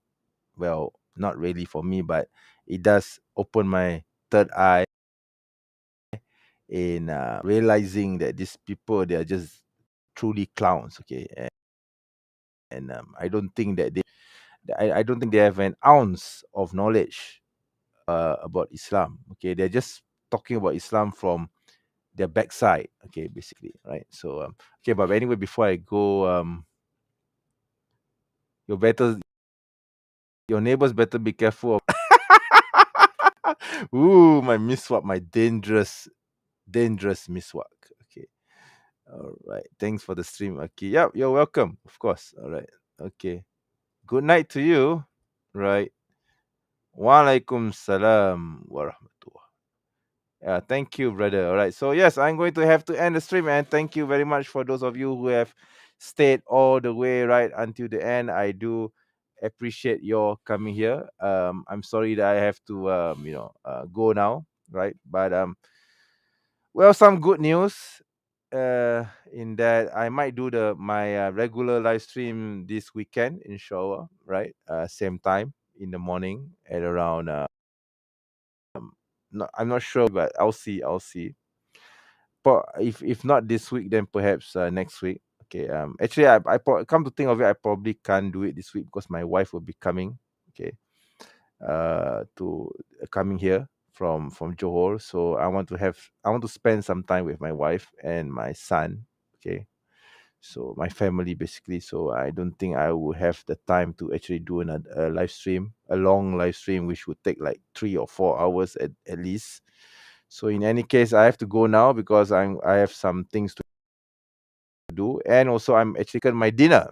Okay, I'm gonna have to order dinner. Okay, a very very late dinner, but hey, we have Grab food, right? Right inside. Okay. Anyway, thank you very much for coming on to the stream. I hope that you have enjoyed the video, and of course, this video will remain in the public sphere because that's what it's supposed to be. And if you like this video, please do not forget to like this, give a thumbs up to this video. If you would like to share this video, please do share this to everyone that you know, especially to that bitch Nuriyah Khan. Okay, this is my message for you, Nuriyah. Okay, and I'm being very serious here. Whatever lie, whatever shit that you put out against Islam, I will come after you and I will expose you. Right. So please don't play with me because I know who you are. I know your lies and your allegations about Islam. Okay. I still want to know who's the captain of Islam though, because you mentioned that uh, that Jesus is the vice captain of Islam. uh, excuse me for that. Okay. I still don't understand what a stupid statement like that. How a stupid statement like that could come out of your mouth. But hey, I mean, apart from your British accent, which is a virtue, I don't see anything special about you, you little bitch. Right. So I'm coming for you, and I'm coming for you. Okay. I'm coming after your lies. Wherever you are, I shall appear and refute you. Okay. Because I just ignorant little airhead who has no clue about what Islam is, and you are just using Islam to further your own agenda of trying to make more fame and trying to create fame and so that's you're a fraud, Nuriyah. You are a fraud. Okay. Okay. Captain of Jesus. I cannot stop laughing because of that. Anyway, yes, okay. Sorry. I mean, I'm trying to be serious here, but I cannot help it but laugh whenever I think about her statement. Jesus is the vice captain of Islam. Okay, so anyway, thank you very much. Inshallah to see you again in a future live stream. Assalamualaikum warahmatullahi wabarakatuh.